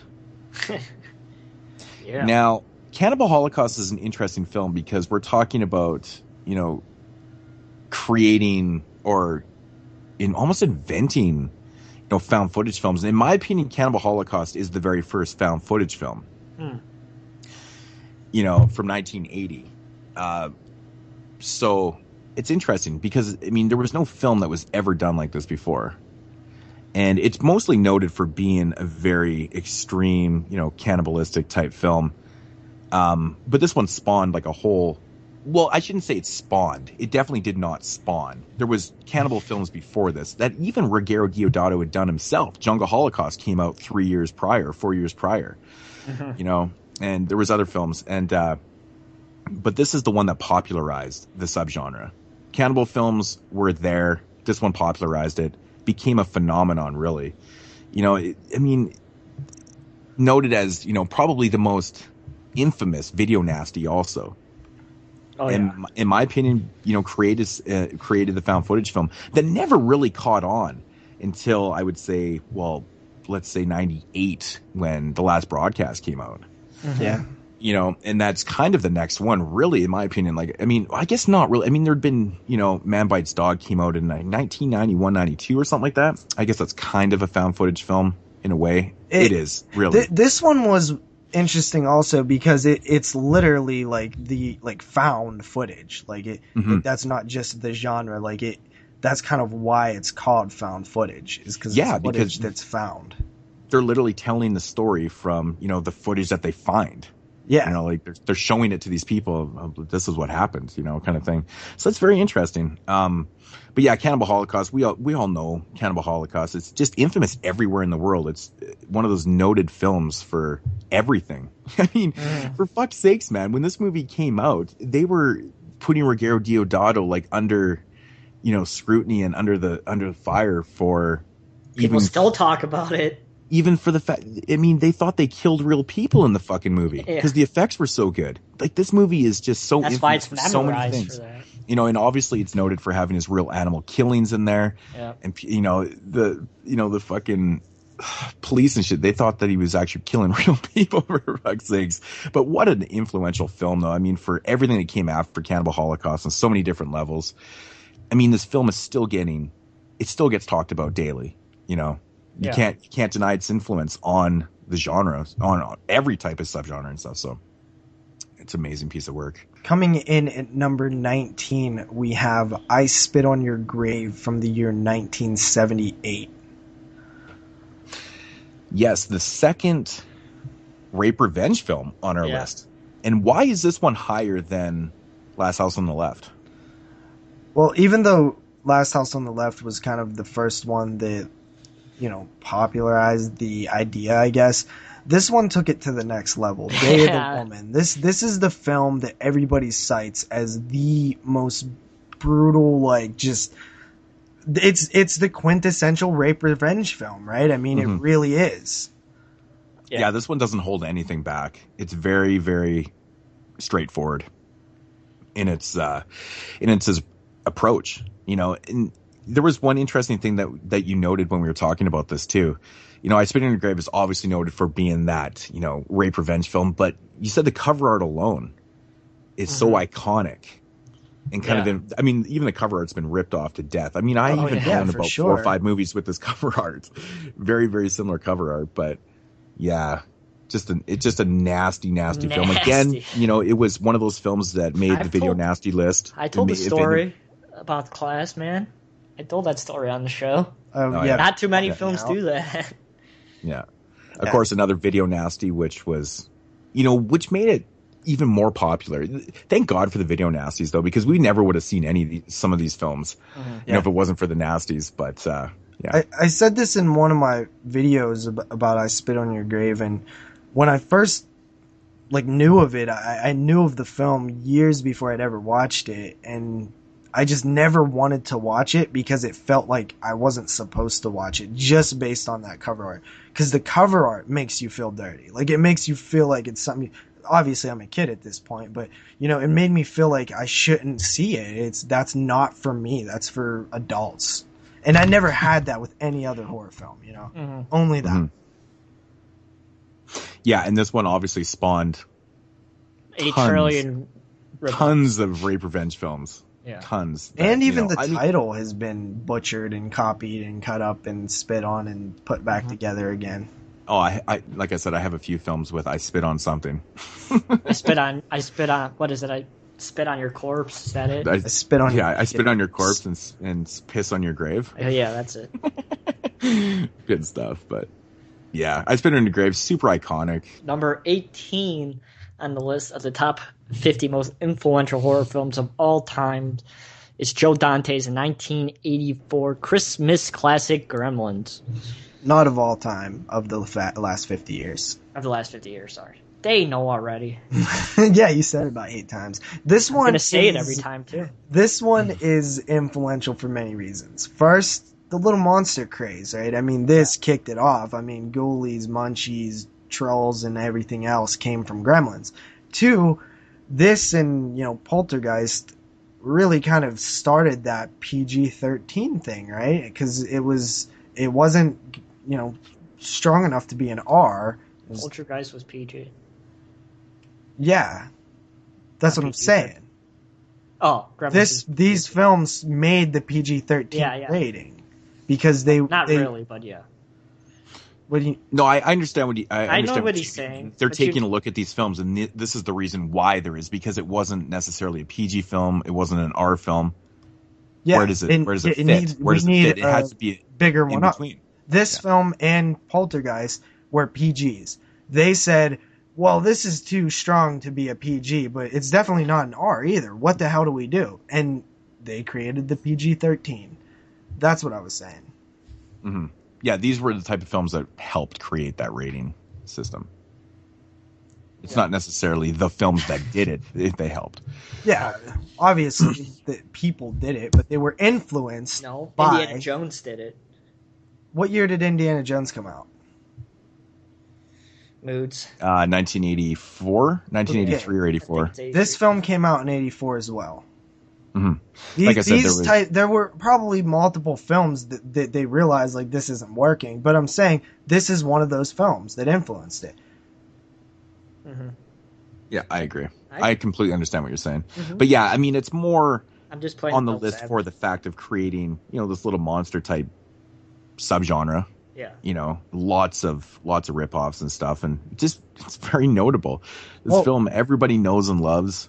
Yeah, well, also the Christmas thing, it did that too. I mean, it wasn't the one that created the Christmas genre, but this kid-friendly horror film like this, Was there really any before it that were as kid friendly as this, but still yet terrifying? Not really. I don't think so. No. I mean, we talked about this, and I honestly can't think of anything that was similar to Gremlins before it. It's definitely an original type idea, that's for sure. All right, coming in at number 17 is the 1979 film, The Amityville Horror. Yeah. Oh, brought haunted house. Well, the Amityville Possessed Horror house. is it's a haunted house film, right? I mean, it's like one of the most influential of those. I mean, it's the house itself. I mean, just the look of it. Like the whole story set up and everything. Like we see it so many times nowadays that a lot of it definitely came from the Amityville Horror in 1979. Mm-hmm. You know, and has one of the greatest taglines too. For God's sake, get out. Yeah. It's so awesome, man. I love that tag. It's just great. It's great. But I mean, how iconic is the fucking house? And it's so creepy. But I mean, I think what really sells us is that it's, you know, based on true story kind of thing. And, you know, I mean, obviously these type of things have been done before, but I think this is the one that kind of brought it to, you know, the forefront. You know, the Amityville Horror was just I think this is the only... This movie was also marketed like crazy, though, too. Like, this one had a pretty big, you know, marketing. Yeah, there was a lot of films that did have the, you know, inspired by true events thing, you know? Yeah, yeah. But this one, I feel, is, like, the first one that came out that people actually, like, a large number of people actually believed. Like, they believed, like, especially a lot of religious people, you know? They believed this one. I think this one's also a lot easier to believe, though, too. If you compare the Amityville Horror to, you know, something like Texas Chainsaw Massacre, where it gives you that disclaimer, you know, this was, you know, based on real events, blah, blah, blah. Yeah. I mean, you know, obviously it is kind of with Ed Gein and blah, blah, blah. But this one right here is, I think it's just more easier to believe, and you can kind of absorb it a lot easier than something like TCM. There was actual documented, you know, murder, you know, documents that happened. It was on the news and stuff, you know, the DeFeos. Like, so it was still there for people to know about. Mm-hmm. Yeah, I mean, the house itself, I mean, it's there. Yeah. I guess, yeah, I mean, like, literally the house is in Amityville, so New York. Yeah, exactly, right? It's there. It's a museum now or something like that? No. Is that what it is? I think it's still a house. Still a house. People still, like, the last residents said nothing has been going on. No, it's changed owners, like, and people actually live in it. Yeah, like 8 times over the last, you know, like decade or something, but nothing weird. Interesting. Yeah, but I mean, the Amityville Horror, I mean, you know, it spawned a lot of I mean, they're still putting out Amityville films, for fuck's sake. Yeah. I mean, it's pretty influential, you know, in that sense. But I mean, the franchise is getting ridiculous, but so many. There's just so many of them, you know. It's iconic, you know. It's notable. The Amityville Horror. I mean, it's just one of those films that, when you think of horror films, honestly, the Amityville Horror film, it comes to my mind all the time. Well, it does have horror in the title, right? Maybe that's probably why. When you think of horror films, what do you think of? Well, obviously Amityville.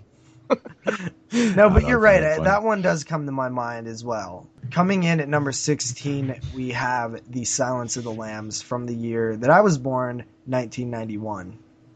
Yeah. Oh, you young buck. Silence of the Lambs. Now, this one this is an interesting entry that's so, I guess I shouldn't say high on the list, low on the list. Mm-hmm. Low. I think I'm getting that backwards. I got a little bit of dyslexia happening right now. Yeah, I don't know. You know, Jeremy really fought for this one.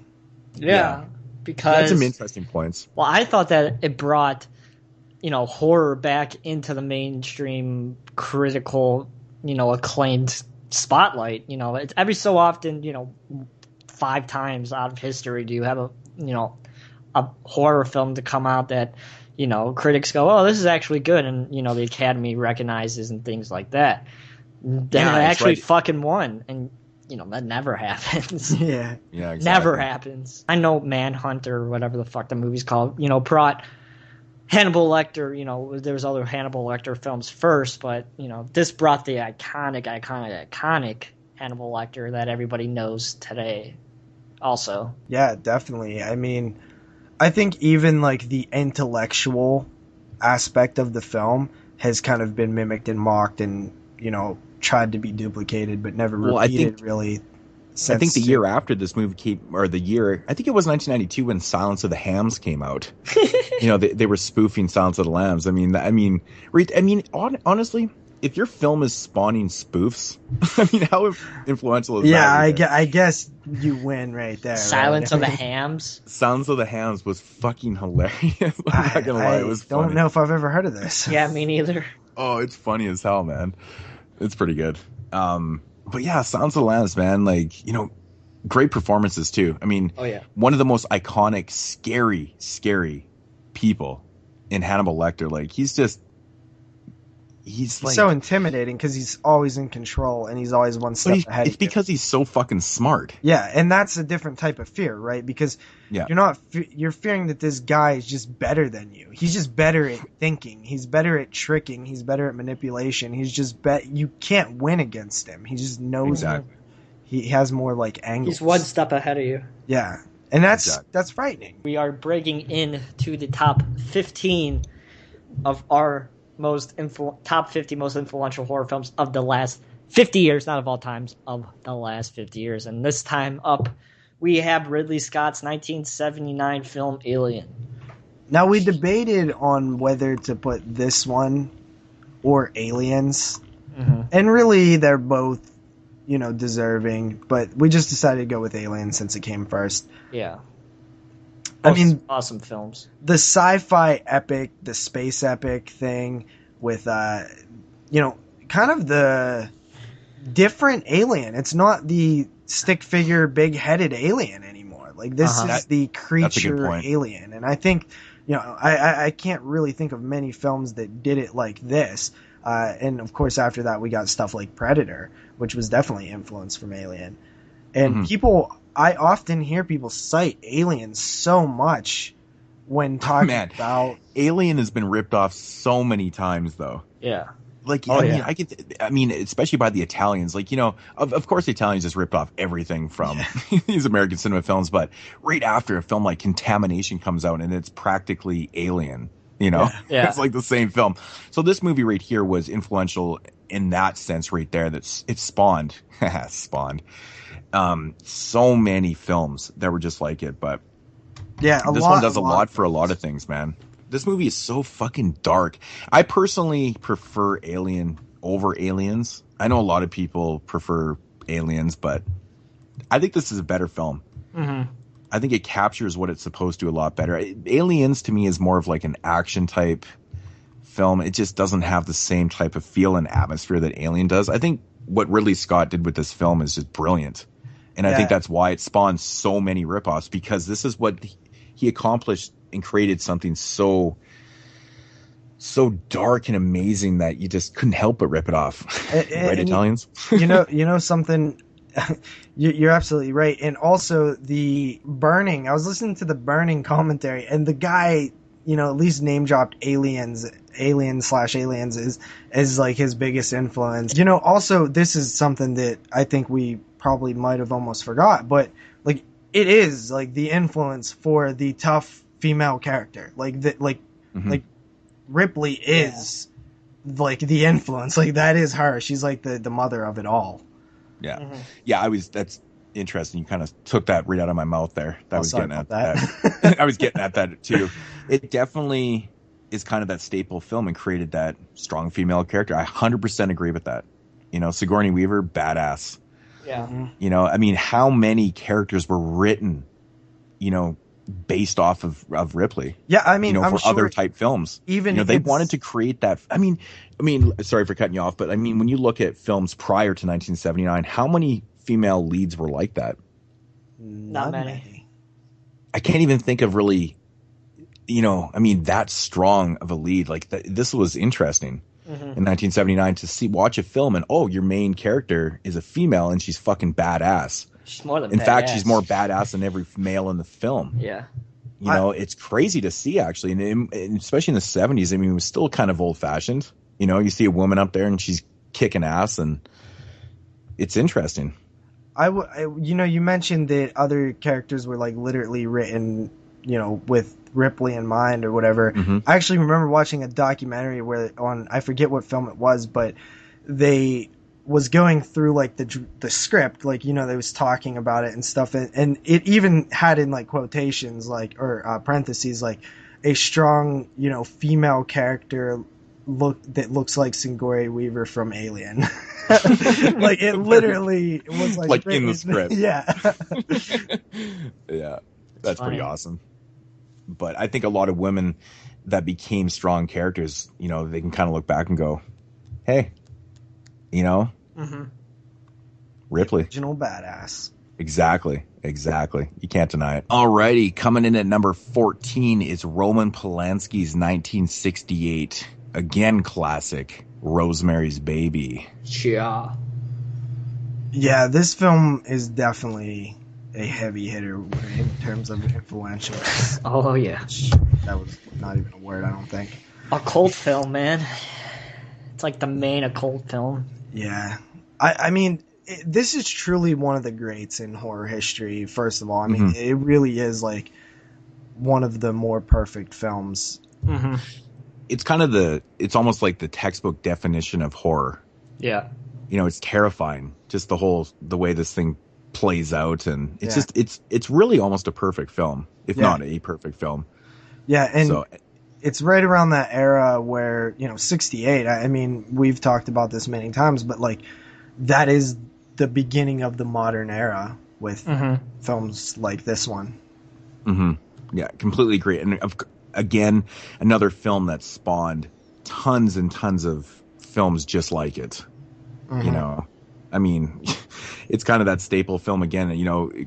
Don't mean to sound like a broken record, but a lot of these films that's what they did. There are those quintessential films that started off a lot of these type of films, and this one right here, when you watch this for the first time, you're just like, wow.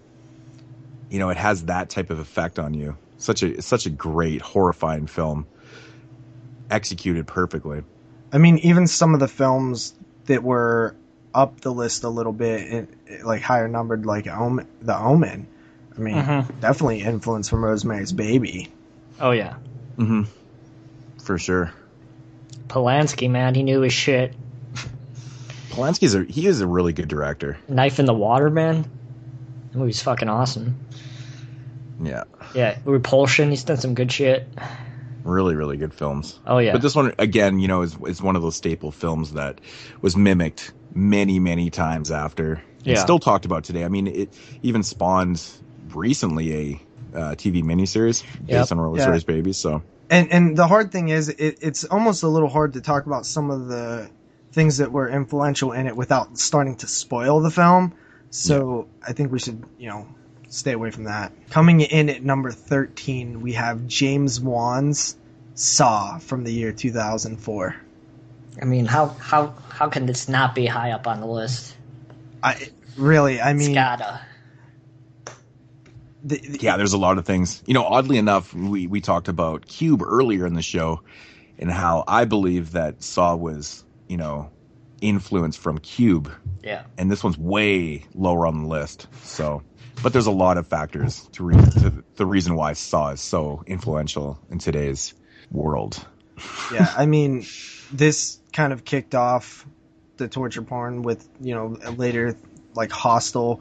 But the do you want to play a game? The game thing, like that's been mimicked and mocked so much. How many Saw ripoffs did we see after Saw? Oh yeah. Like even that film that I talk about all the time, 9 Dead. I was just about to say that. That is a direct Saw clone. Yeah, totally. Another staple film. Yeah. That's what it is. And it also did kind of what the Cabin Fever thing did in terms of indie. Like this was an independent film that hit the circuit. an independent horror film that broke through into the mainstream. And we're seeing that with films like It Follows now, and it's following that same path that was set by Saw. Yeah. And again, from that same era, 2002, 3, 4. Yeah. A lot of these films were, very staple films for what we know now. I think when you look back at that decade, that is like the highlight of that point of, the tens or the, well, not the tens, the first. Yeah, I guess the tens, right? What would it be? The 2000 teens? I don't know. Yeah, The 2010s. millennials. I don't know. I don't know what the hell it would be, but it really was like a huge staple in that part. Yeah, and the ending, man. Yeah, I mean, Brought back it brought back the. Well, I mean, even everybody was putting twists in their films after that because how successful Saw did it, and Yeah. even the Saw films were like being like the Saw sequels were ripping off Saw, and it was weird. It's a good point. Yeah, it is. Yeah. I mean, and also creating, just the structure of Saw is so well done. Yeah. The character that came from it, and I don't know. And it's so the memorable. box office for it killed at it. least 5 or 6 years after, That's a good point, actually, because the films to follow just kind of brought horror films into the theaters and started James Wan's career. Yeah, look where what he is he's now, done. dude. He's big time in it. Yeah. Yeah, the sequels were major box office. Oh yeah, they made good money. Yeah. They did make good money, so Yeah. That's good. Yeah. Number 12, from the year 1974, we got pretty much the first slasher film, Bob Clark's Black Christmas. Oh yeah. Yeah, definitely a proto slasher. It influenced, plenty of films after. Oh yeah. It's cited as the kind of that first, basic blueprint of a slasher film. Not only that, but I mean Christmas, right? Yeah. This one has a lot of elements. It's got the whole sorority gritty. thing. It's got the whole sorority thing going on.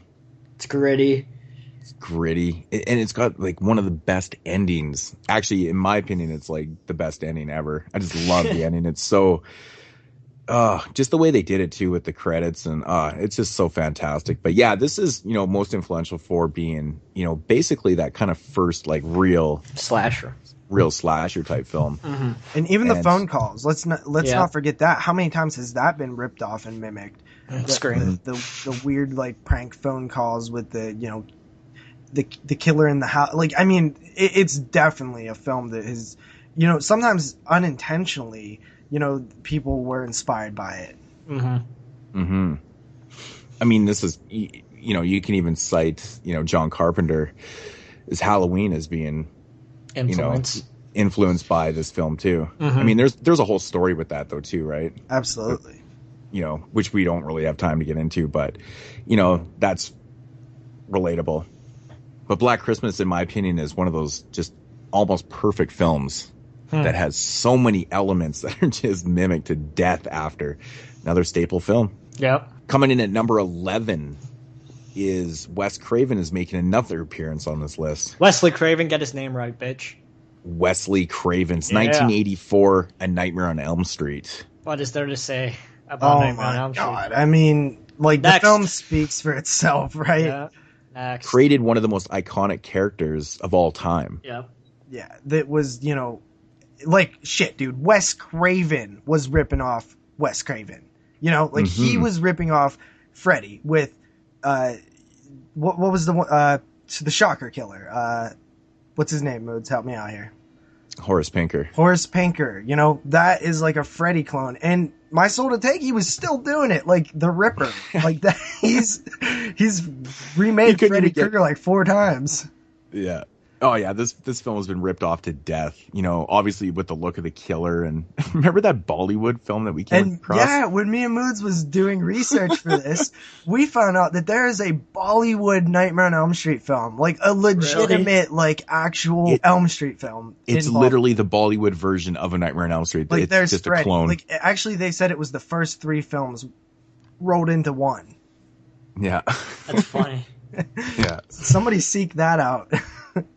But I think, the whole idea behind A Nightmare on Elm Street is just so iconic too. It's just, it created one of the most interesting killers, in your dreams. And he was like crazy. everywhere in pop culture. Yeah. Oh, it everywhere. Pop culture. Yeah. That was one thing that we discussed to the death, was the influence on pop culture. I mean, back in the 80s, you couldn't go anywhere without seeing Freddy's face. Yeah. He was that's everywhere. just crazy. I wish I would have been there for that. So here's a great example.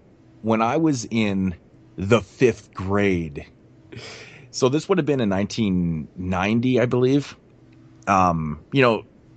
I guess, the Nightmare on Elm Street franchise was definitely past its peak, but it was still major, huge. You seen Freddy Krueger's face everywhere still. That specific year, I remember when the Freddy mask came out and you could buy the Halloween costume. Every single kid dressed up as Freddy that year. It was ridiculous. I remember trick-or-treating that specific year. I wonder if parents were phoning up the costume shops asking if they had costumes in stock. Oh, most likely. Most likely they were.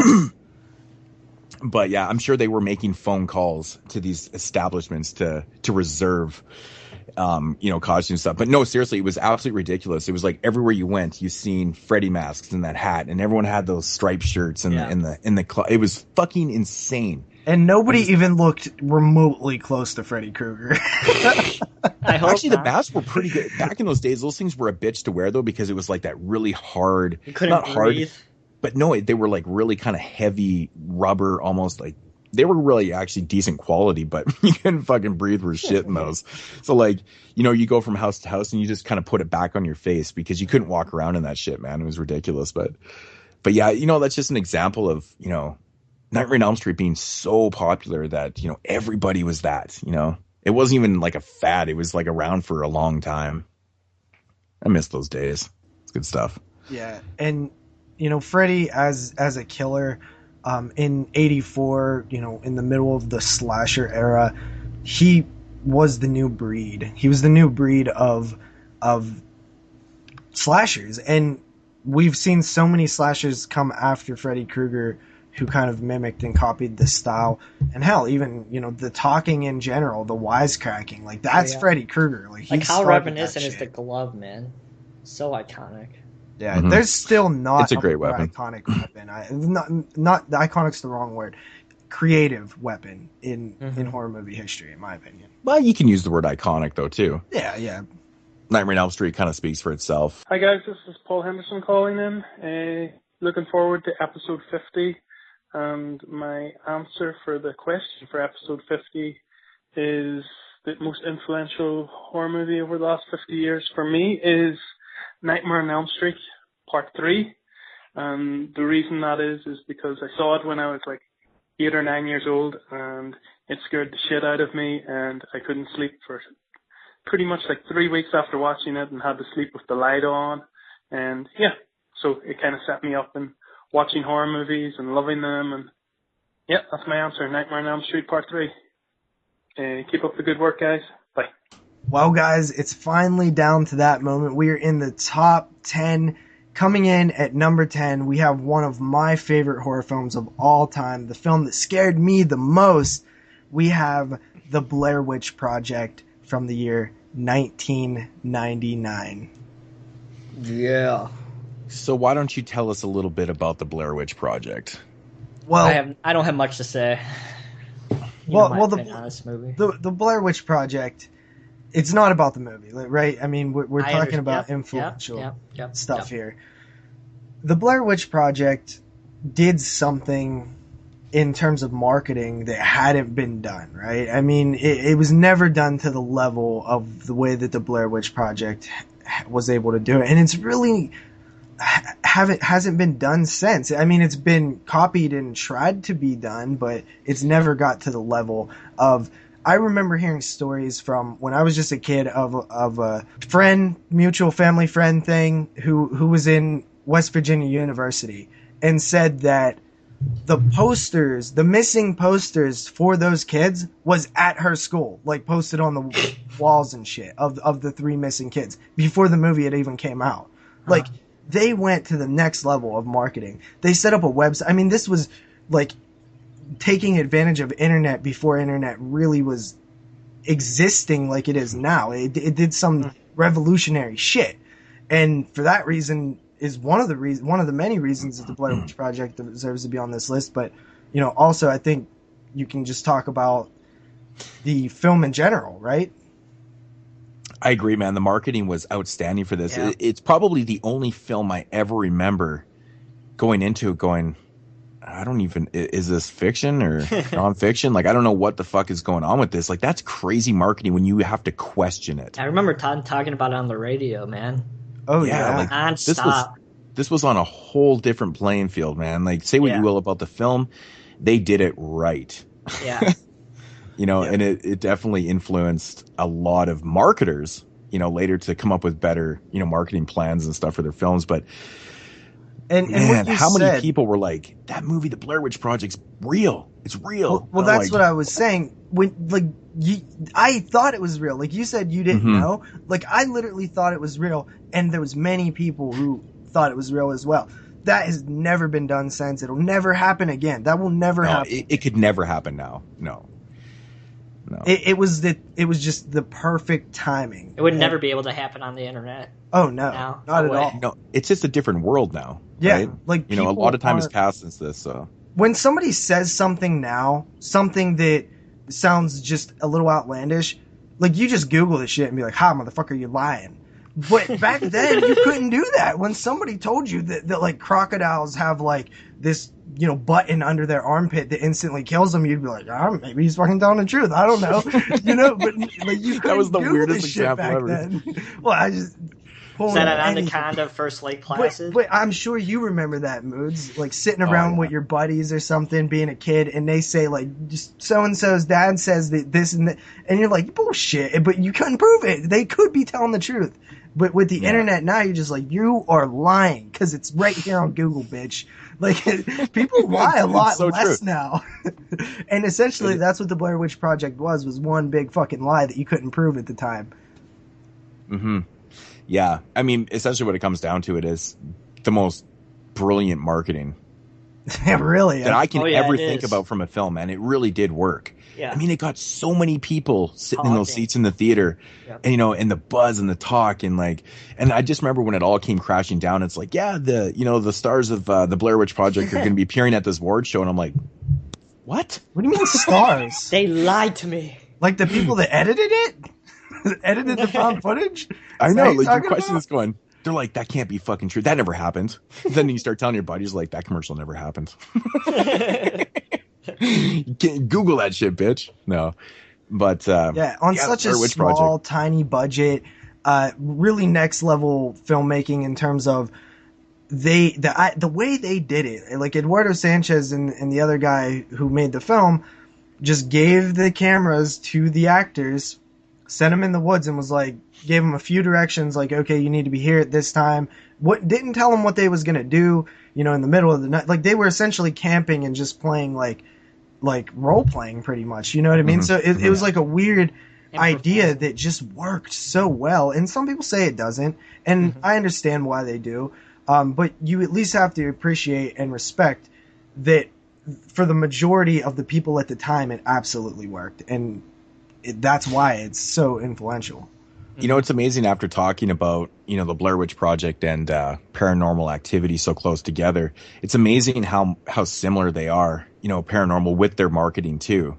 They kind of took a page from Blair Witch's book right there and created their own, memorable marketing scheme, low budget. Yeah. Obviously, it's very much from the Blair Witch Project. It's very, very similar to that. So it's interesting they're so close on the list, but I think the Blair Witch deserves just a little bit more like it did. So for sure. And like you said, this isn't about the quality of film. The Blair Witch Project didn't even make my top 10 found footage films. I know JP is like, that's blasphemy, that's crazy, but it's a film that I didn't mind when it first came out. I don't really care for it anymore. It's just not something I go back to or anything, but that's just me. But I do respect it for what it did, because man, I remember thinking about it all the time. I was like, this is crazy, man.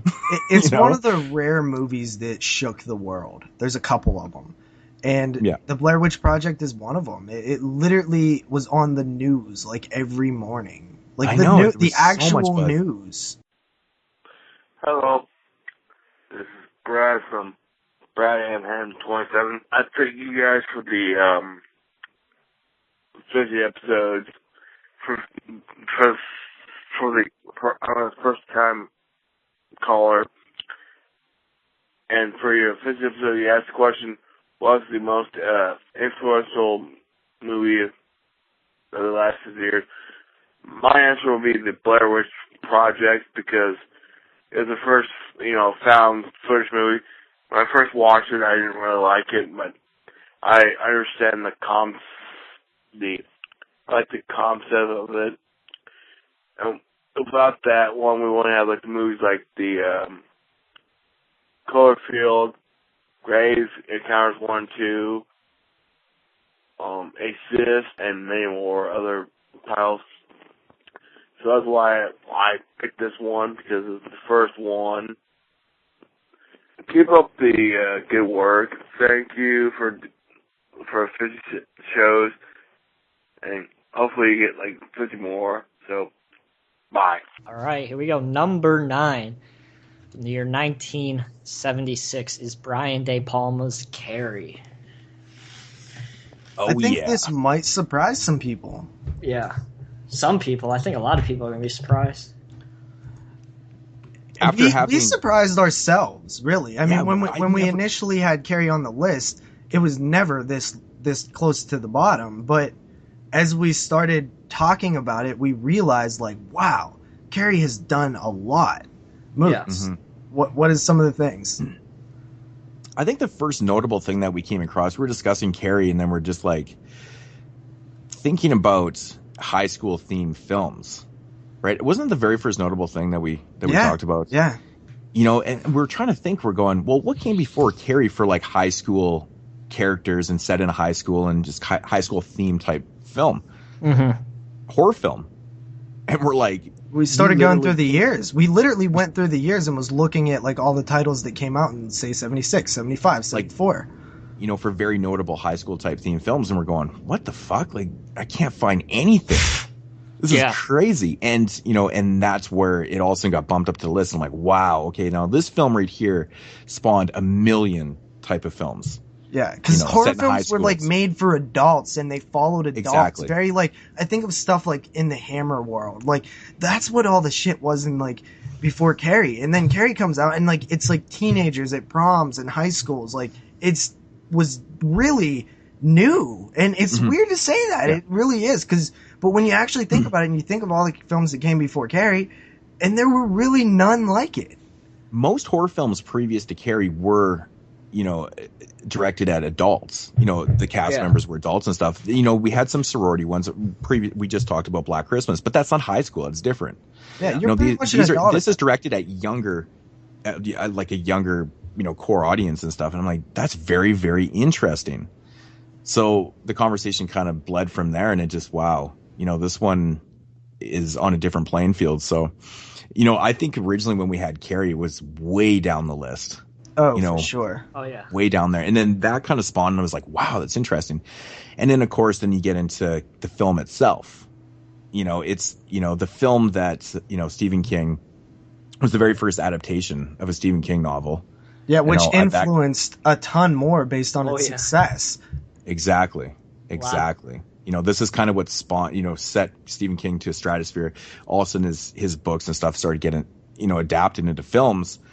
Carrie kind of set the bar for that, or started that. And, among things, this one right here is... Not to mention all the Carrie ripoffs, the telekinetic girl. Like, seriously, Jason 7 ripped off Carrie. Like, literally. There was films. Carrie, exactly. I'm glad you brought that up. And right away, 76, 77, 78, there was all of a sudden like what about the Arcadic Mother, man? Yeah, there's so many films that were like totally ripped off from Carrie. The overbearing religious mother. The Arcadic Mother. That's what I just said. Exactly. Yeah, so many fucking films, and but it's the whole high school thing, though. It's very interesting. It's very interesting, and I think that's what Carrie's honestly not even noted for, but I think that we thought of that needs to be noted.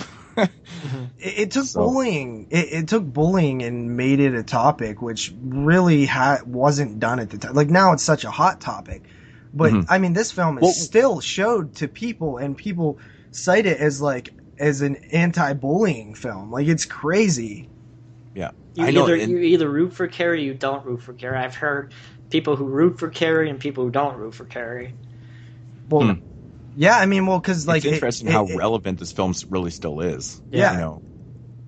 And one other thing that we didn't touch on, and this is when we started surprising ourselves, because we found many different areas that this was influential in. And one of the other ones is the final jump scare scene. Oh, yeah. Which was heavily ripped off, and you know, other films were influenced by. Friday the 13th, for example, took directly ripped off the end scene in Carrie. Mm-hmm. Yep. Completely agree. Yeah, there's so many elements of this film that are influential.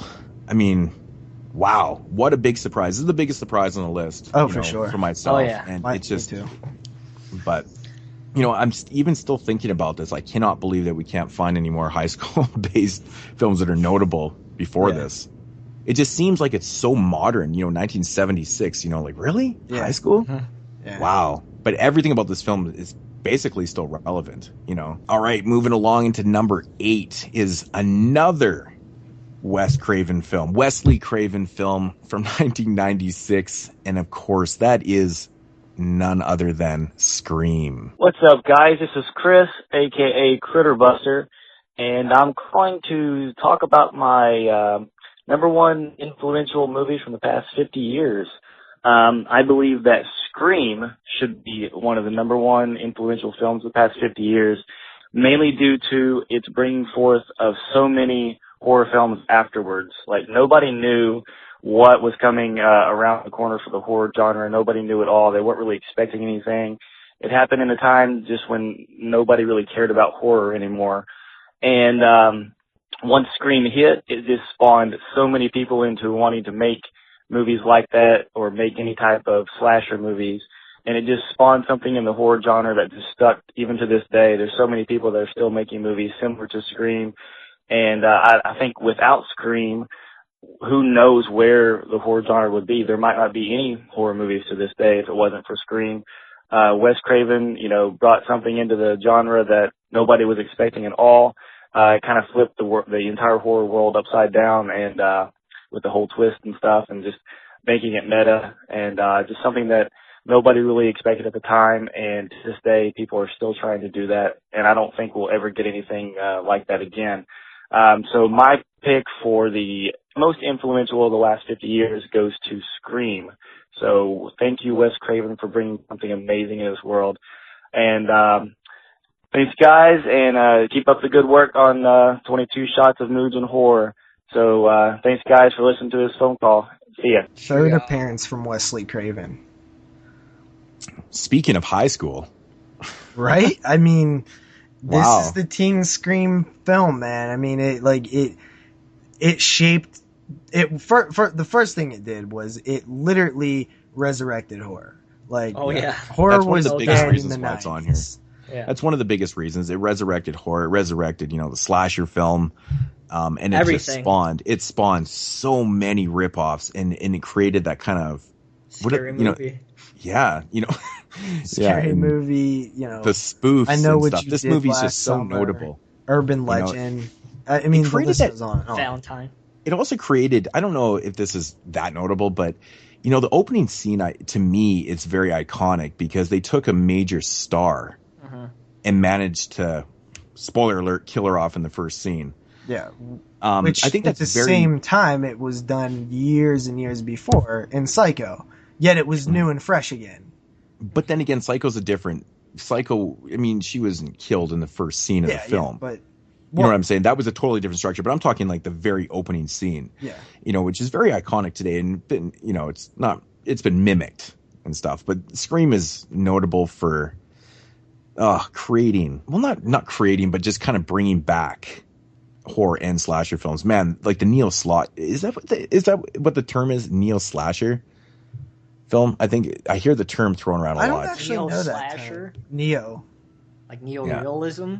But no, it's not neo. I hear meta a lot with Scream. I know, but like I'm just saying, like on the same level of neorealism? Is that what you're getting at? Not realism at all. It's pertaining just to, slasher films is not realism. I know that. I'm just saying, like, are you using it on the same term? But you've never heard the term neo-slasher before? That Scream kind of is coined as being like the first one. And then I Know What You Did Last Summer and, Urban Legend, all those films that were basically clones of Scream were all considered to be this new subgenre of like neo-slashers and stuff. I've actually heard the term. I do know what you're talking about, Moodz, but I actually don't know what it means. So, like, that's what I meant by, like, I'm not... I think it's like new wave. Okay. So, yeah, and, that's what Scream did. It broke that sort of fourth wall in a way where... It's like new wave. The term meta is always used to describe it, and we've seen that with stuff like Leslie Vernon and Cabin in the Woods and so on, which all pulled from Scream. The awareness of horror films. Like, this is a horror film that was aware that horror films existed, and it might not be the first one, but it's definitely the one that did it the best in terms of just the amount that it did it and the way that it did it. Hey guys, it's Joey Coleman for episode 50, and I wanted to say my pick for the most influential horror movie, and I would have to go with Scream. And Scream's one of my personal favorites from the horror genre in the last 20 years. I absolutely love Scream, one of my favorite movies. I picked this because I think Scream just spawned a bunch of different movies from people seeing its success, and especially like cover art. There's a ton of movies that rip off the cover art, but mostly I think that generation when Scream came out, that opened they discovered the genre. Like, that movie discovered the horror genre. Like, it opened it up to them, and if that's not influence, then I don't know what is. Anyways, great job with the episode, and yeah, keep it up. Bye. And there we go into this territory, but the goddamn cover arts. It influenced the next, 10 years of cover arts, which in a negative as hell way, but it did, goddammit. The floating heads with the shit, dude. Halloween H2O is a direct Scream clone, right? It's a Scream clone. So it is, influencing things that came before. It's a very, very influential film, for sure. Absolutely. Oh, yeah. You could go on about this one all day, but yeah, the cover art, I remember we started laughing about that. We're like, oh yeah, and the cover art. Yeah. Every single cover art for the next, even 10 years it seemed like these stupid slashers had these see them covers every once in a while, man, and it's frustrating. But Scream was the first one that popularized that. Literally, they I Know What You Did Last Summer just made me laugh. I'm like, what the fuck? The exact same cover. So, after Scream, the studios were just pumping out clones. They literally went in wanting to clone, and it resurrected resurrected the studio film. Yeah, it just resurrected horror, and it was it didn't last as long as the films in the 80s, but it was like a brief glimpse of that once glorious era of the 80s slashers, but they were done in a different way now, and they were sleek, and that's kind of what we saw then on. But the problem is that what was coming out was kind of generic and boring and not fun like the ones we seen in the 80s. So that's why it died off kind of quicker. But it was everywhere. And let's not gloss over the mask. The Scream mask is like you was saying in grade 5 when you went trick or treating or whatever, everybody was wearing the Freddy mask. I remember this to this day when I was in 1997, whatever grade I was in at that time. Every third or fourth kid was wearing a Scream mask, the Ghostface mask. Everybody was wearing it. I'm sure you remember that, Jeremy. You're oh yeah, you still see them. You still see them. It's still one of the most popular Halloween costumes. Yeah. So Scream. Wow, what an influential film. Yeah, definitely belongs in the top 10. Oh, for sure. Hey guys, it's Brandon. It's Wednesday the 29th of April, and like so many times before, I have procrastinated, and this is the last day to get in episode 50. So here it is. First of all, congratulations on making the big 5-0. Here's to 50 more. The film I chose was Scream from 1996. Most influential horror film in the last 50 years. Maybe not the most influential, but to me, extremely influential in that it saved the horror genre. I was 16 when it came out, and I remember horror being on the verge of, I don't know, it just seemed on the verge of extinction. I know it wasn't, but just a lot of sequels, late sequels coming out in really bad movies, and then Scream just sort of was a parody of the slasher film, and not only did a good job of breaking down the slasher film and being a parody of it, but being a pretty effective slasher in itself, and I think set the mark for a new wave of horror film and really brought back mainstream horror and I guess to some degree influenced the independent horror we have today. Be interested in what you guys think. Talk to you guys soon. Take care. Bye. Coming in at number 7, we have Steven Spielberg's Jaws from the year movie that ruined Hollywood. It's influential for ruining Hollywood and creating the summer blockbuster. And also putting fear into everyone's eyes every time they stepped into a fucking, not even an area full of water. Yeah, like literally, like I've heard people say when they was kids, they were scared to get a bath after watching Jaws, let alone like go in the pool. Like they literally wanted to only shower. And then they were still scared that Jaws would somehow get in the water.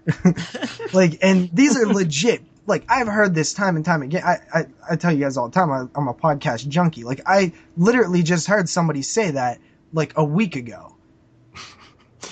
And that's not the first time I heard it. Yeah, man. But I mean, honestly, put yourself in these people's shoes. 1975, you go to the theater to see Jaws. Yeah. Are you jumping into the ocean the next day? No. Hell no. Probably fucking not. So this movie was very, very effective. Of course, it was like the film that people cite as kind of ruining, I don't know. Really though? I don't. People say that all the time. This is the argument, but I give it more credit for like creating that major summer blockbuster. Yeah, which does what? Like, and why also is that a bad thing? Because it killed all the independent movies, JP. Independent movies are still ruined alive. Hollywood. No. They're just not mainstream, which is. Do you want a whole fucking film history? Do you want me to tell you why they killed the summer blockbuster? Because during the summertime, people didn't go to the movies because it was warm outside, and they stayed, in swimming pools and stuff like that. So the studios were able to invest in more lower budget movies and take more responsibility on movies that may have not been as successful during the fall and winter times. So people were making more movies. More interesting movies were getting made. Jaws came along, and then that's all this fucking Hollywood wanted to make. So it ruined the fucking independent scene. Well, it ruined low-budget, risky movie making. But at the same time, there's a lot of really interesting summer blockbusters. So, I mean, say what you will. Jurassic Park, dude. That's a fucking amazing movie. I guess it all comes down to if you like him or not. Personally, there's not a lot of summer blockbuster films that I'm a huge fan of. Jaws is one. I love Jaws. But, honestly, it's, this put sharks in people's houses, and created 10 million fucking Jaws ripoffs. I mean, there's so many Jaws ripoffs. It's ridiculous. Even films with the exact same storyline. To the T, Italians ripped off Jaws to, this one was so influential around the world, put the fear in people's eyes. This is, influential for so many different type of reasons. Yeah, there's so many of the, even Joe Dante says after Piranha, which was a Jaws ripoff, that everybody was trying to hire him to direct their Jaws ripoff, whether it be Orca, The Killer Whale, or whatever. Like, he was... he didn't want to go down that rabbit hole, but essentially everybody was trying to get him to do the next Jaws ripoff. Mm-hmm. That's actually a good point, because it didn't just influence shark films. It was anything water related. Yeah, just in that setup, right? I mean, it's something's in the water, whether it's piranha or an octopus or whatever. It's just that fear level of something being under you and there was stuck there. Alligators in crocodile films and stuff were basically direct rip-offs of Jaws too. Yeah. There's so many of them, but I mean, we could talk about Jaws all day, really. I mean, hey fellas, Andrew French here, and I'm actually calling to get my entry in for the most influential movie of the past 50 years. I'm hoping it's not too late, but anyway, if it's not, I'm gonna go with the film Jaws. Just simply because it spawned so many ridiculous movies. That's what I want to go with, is Jaws. Just simply because it spawned so many ridiculous movies and stuff like that. So anyway, I hate voicemails, but anyway, thanks guys, and I appreciate it. All right, talk to you later. Bye. Number 6 on the list of the top 50 most influential horror films of the last 50 years, we have Sam Raimi's 1981 The Evil Dead. Yeah, The Evil Dead. That's one that so many independent filmmakers cite as a huge inspiration and influence. This is like that staple independent film that, just proves that you can do so much with so little. I mean, but this film right here not only created, some really, a lot of people cite as being cheesy effects and stuff, but, they did what they did with what they had, right? But this movie right here was also an inspiration because of how it was shot. This one created so many memorable techniques and ways to shoot film that had never been done before. And it was mimicked to death after. You see these techniques that Sam Raimi used in The Evil Dead so often in films. It never been done before. This is why it's so influential. It's a low-budget film that created... It looks so much bigger than it actually really is. Yeah. This movie's so low budget. It's insane. I mean, we all know the effects were used or done by, shit from the fridge and, but this movie is so much more than than its budget, which is amazing. There's 2 kids out there right now running through the woods with a camera on a 2x4 because of Sam Raimi. Exactly. And this is why it's so high on the list, because this movie's not only been, ripped off a million times, but, I mean, maybe that's why it is.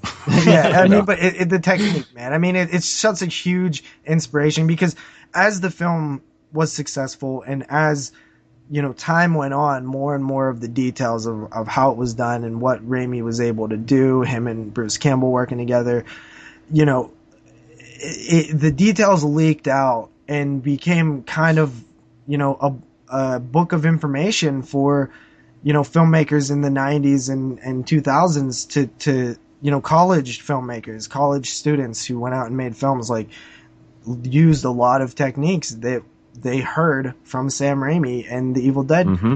That's right. I mean, if your techniques are being studied in, in colleges and stuff, and this is just like low budget independent filmmakers that created, I mean, how is that not crazy influential? And I mean, come on. It is like the quintessential Cabin in the Woods film, which we've seen a million of since. Yeah. Exactly.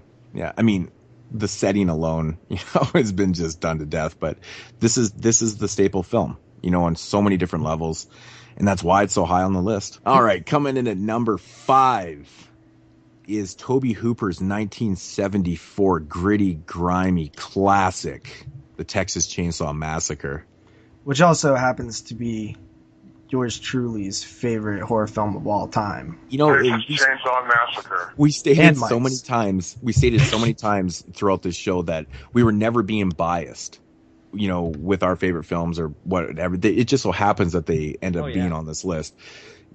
Mine, of course, being, I think mine is the lowest on the list, actually. Jeremy's is one ahead of yours. That's right. So this is another thing I never noticed, that when we were doing the list, all 3 of our favorite films are on here. Yeah. Yep. It's awesome. So. Yeah, well, and one of the things that you mentioned was we remained unbiased, and one of the things I did was I kind of didn't really comment on where I thought the Texas Chainsaw fit in. I let them do it, and it just so happened that I agreed after they had kind of ranked it at number 5. So this really is as unbiased as it gets. And the Texas Chainsaw Massacre is just one of those films from everything with the sound effect, the camera flash sound effect, whatever the hell that is. I mean, how many times have you heard that in other films? So many times, right? The Chainsaw Massacre, the title has been done in different ways and things like that. I mean, Leatherface has been ripped off. The family, the dinner table scene has been ripped off. Yeah. And not only that, but it's also like influenced, in a positive, less rip-offy way too. I mean, people look at it like it's this film that is so realistic and gritty that it almost feels like a documentary because it's just done in a different style. It's just I don't even think you can really mimic it. It was just kind of like, I honestly think it's almost accidental. Like it kind of just ended up looking that way. Well, I think it actually is, because didn't Tobe Hooper even say that he kind of figured that, like, he was just kind of going with the motions with the film. Yeah. He didn't really know what he was doing, and he didn't really want it to turn out how it did. It just turned out that it turned out really awesome looking. Yeah. He even stated that, the way he was shooting and stuff, and he wasn't sure about it. He actually thought it looked like shit. And he wasn't really sure about it. And he was like, man, this movie kind of sucks kind of deal. But it turns out that what he did was amazing. Yeah. So you can't get any better filmmaking than that. An accident that turned into history. Yeah, exactly. And the opening, dialogue thing, it kind of took the realistic, the based on true events thing. This was one of the big ones to do that and really say it in your face that it was doing that. Straight up tell you. Coming in at number 4, we have the glorious Sean S. Cunningham making his debut on the list. Wait, you talking about my BFF? Yeah, Jeremy's best friend. BFF for life? We actually met in grade 5. Mm-hmm. Yeah, I phoned him up all the time. We used to hang out. We have Friday the 13th from the year 1980. Yeah. So why is this more influential than Nightmare on Elm Street? Well, because there probably wouldn't be an Elm Street without Friday the 13th. I don't know. I've never really understood that argument before, because they're like really kind of complete opposite films. Yeah, but I mean, the at the end of the day, people were thinking of ideas to go along with the slasher formula that was dominating the horror world at the time. So, I mean, yeah, maybe not. Maybe it still would have happened, but Friday the 13th is that film that launched the entire slasher era was because Friday the 13th came in and put some gore in there, and it was that studio film. I guess so. That really surprised the shit out of people. It was actually insane that this movie was even released by a major studio, but because I think a lot of type of films like this were not being released by major studios, and I think that's what influenced a million ripoffs in the slasher films in this era. Was Friday the 13th. Like, fuck, man, studios are putting this shit out. Let's do this. So it was just influenced every single studio. I mean, everybody wanted to make a Friday the 13th after, right? Well, shit. I mean, John Carpenter wanted to make a Friday the 13th after this. Because Halloween 2 is very Friday the 13th-y with the terms of the level of gore that it was amped up. Exactly.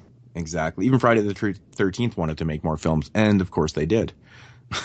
It's kind of rolled with it, but it's interesting that we talked about this before, that Friday the 13th being released by, was it Paramount, right? Yep. It was just shocking that they were going to release something like this, because they weren't doing anything like this at the time, were they? It was just very kind of shocking, and I think that's where the influence came from the major studios. All these major studios just jumped right on it. They're like, fuck this, get rid of these stupid ass comedies and dramas. Let's put out this gore film and stuff. So the influence was obviously there. Everybody wanted to have that next Friday the 13th, jump on that bandwagon. Money, man. The killer even, Jason was very mimicked and mocked afterwards. Which came later, though, right? I mean, the iconic Jason. True. I mean, we are talking about Friday the 13th. So the original film, which came out in 80. But I do think that we kind of also, like we did with Freddy, we do characterize the franchise as well a little bit. All right. The top 3 shows, yeah. Ooh, I'm going to have the honor of doing number 1. Oh, yeah. All right. So, the third film that is most influential. Your math's bad. I was just gonna say maybe Oh, math wait. is horrible. God damn it. Oh, I'm posting it. That's another thing that everybody can make fun of me for. All right. Number 3, 1973's The Exorcist. Hey guys, this is Jesus Escobar from Idaho Falls, Idaho, calling for episode 50. And the film that I chose for episode 50 was The Exorcist. And the reason I chose The Exorcist was because at the time, and even still now, it is a scary film. And I'm sure it was very shocking to see all that evil and demonic imagery portrayed in the film at the time. I'm sure it was very, jolting, and it maybe gave people nightmares and all this. And even still today, I'm sure it can do that. And another reason why I like the film is because it takes this average, nice middle-class family in America, and it shows how nice they can be and how pleasant things are in the household, and then all of a sudden it takes that and twists it and turns it evil and very dark, and sets a demonic kind of tone in the film. And you almost feel bad for Reagan, but at the same time you're kind of disgusted with her. Another thing is like all those scenes with like the spider walk down the stairs and the head spin scene, and I guess you would call it crucifix, like masturbation scene, is very kind of unsettling and unnerving to see coming from this little girl. That was once Reagan. No. Yeah, but and also things that Reagan says, like she's all that foul language and all the vulgarity and stuff, and very nasty words. And even to me, it's shocking when I watch the film, but it is one of my favorite movies. It's part of the reason why I chose it. And at the time when the film was made, I'm sure it was kind of like one of a kind film. A lot of other films at that time weren't anything like this one. So, and I feel that it is very influential because it inspired many other directors of today to create films similar to it. Yep, so there's my film for episode 50. Thank you, guys. Yeah, Oh. and I mean, honestly, you could do a whole episode on what the On Exorcist possession. Mm-hmm. The quintessential possession film, mimicked to death. I mean, this is another film.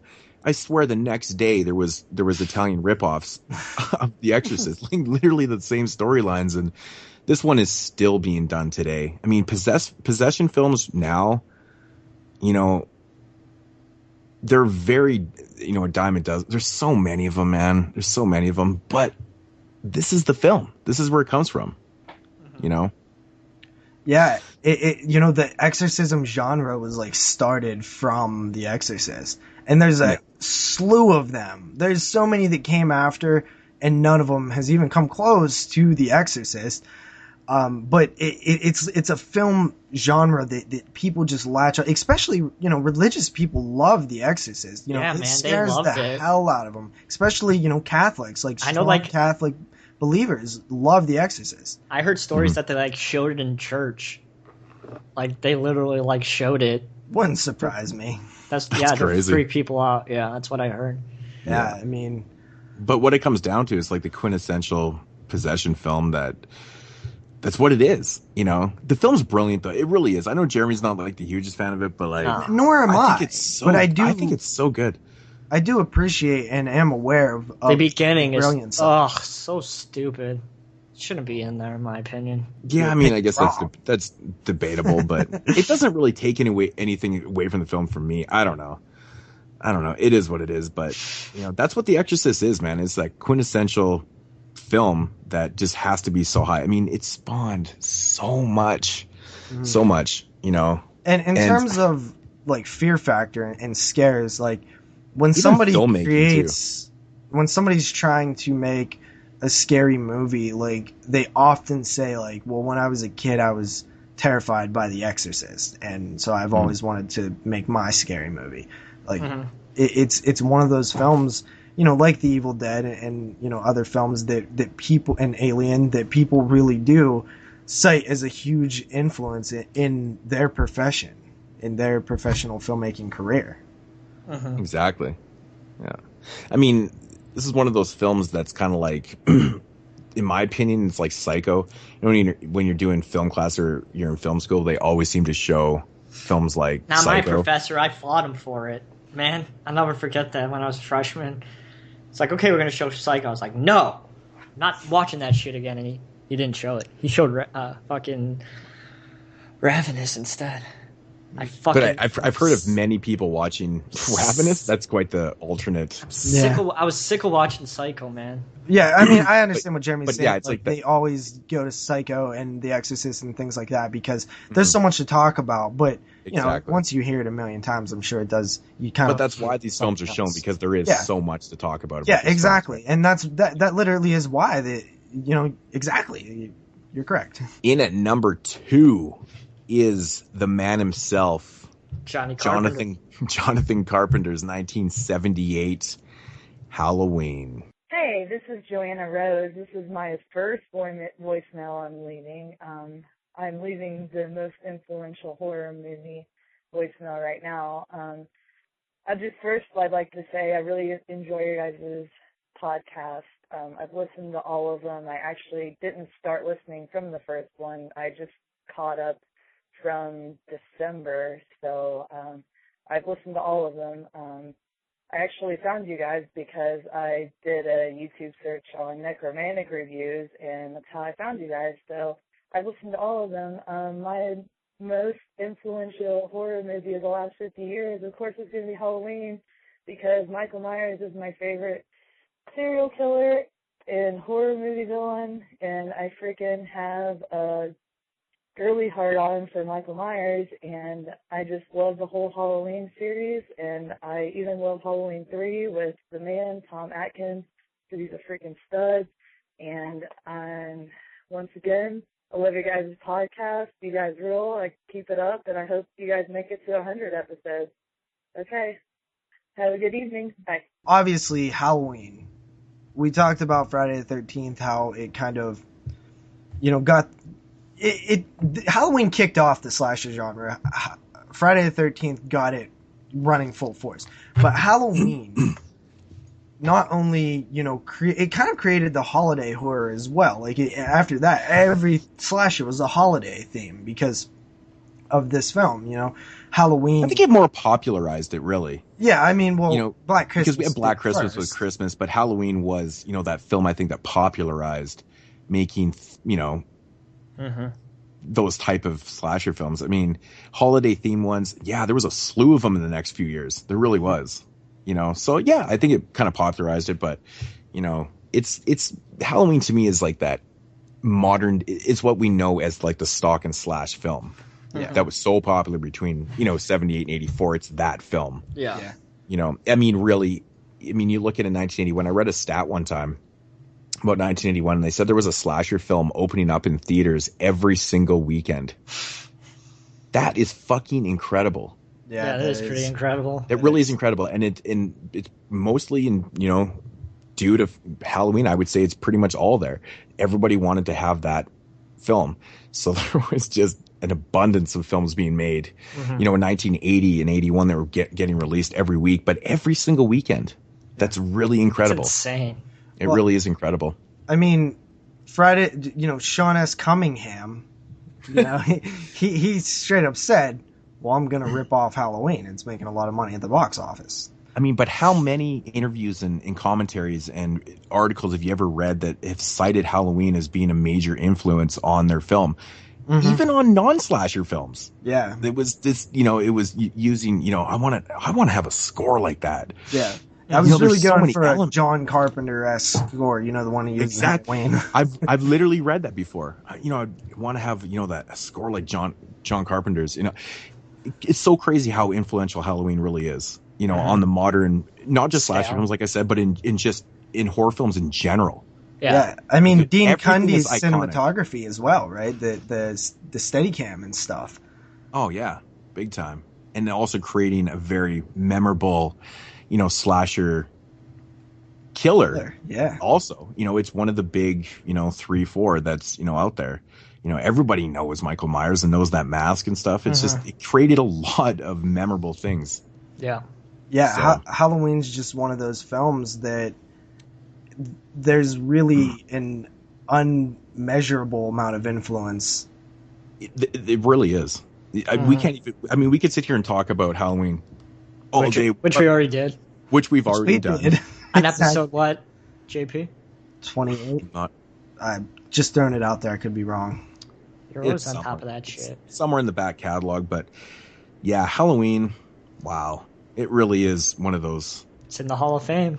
It's in the Hall of Fame. Hey guys, it's Sam from the Facebook page. I just wanted to leave my entry for the contest. So I would have to say Halloween would be my most influential horror movie because it was one of the first slashers ever made. So plus it started the whole slasher craze after Halloween came out. A bunch of other slashers came out. So that would have to be my most influential horror movie. So, congrats on the 50 episodes, and hope for 50 more. So, hey guys, this is Andre, Little Record Cutie, 2005, and I wanted to pick Halloween as one of the most influential horror movies because it is one of my favorites. I grew up with it, and you could say it pretty much kicked off the slasher genre for the late 70s into the 80s, and I just wanted to get that out there, get my entry in. Love the podcast. Keep up the good work, guys. Catch you later.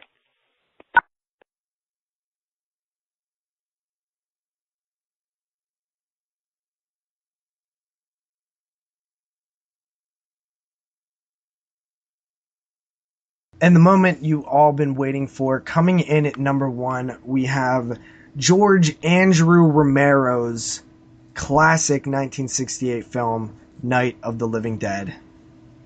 Yeah. Well, this one is responsible for everything. The modern zombie film. Yep.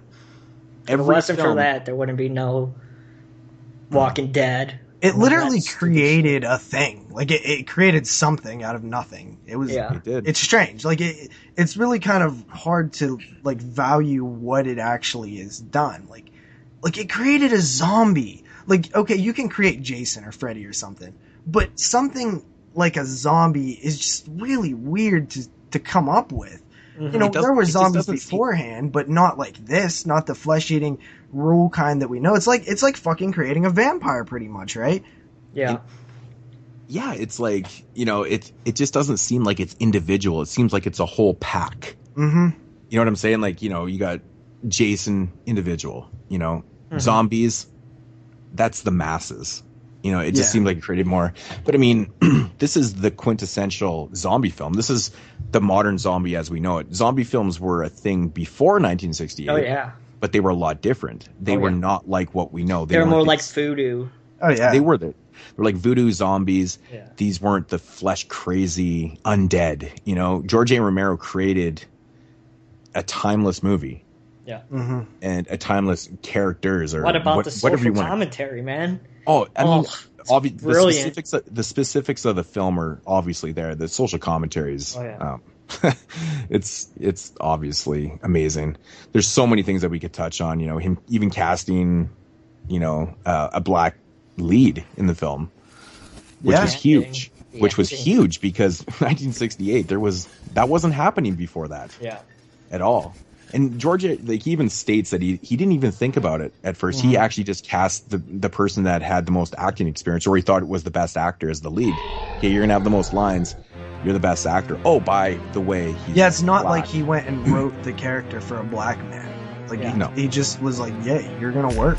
You were the character. You're Ben. Yeah.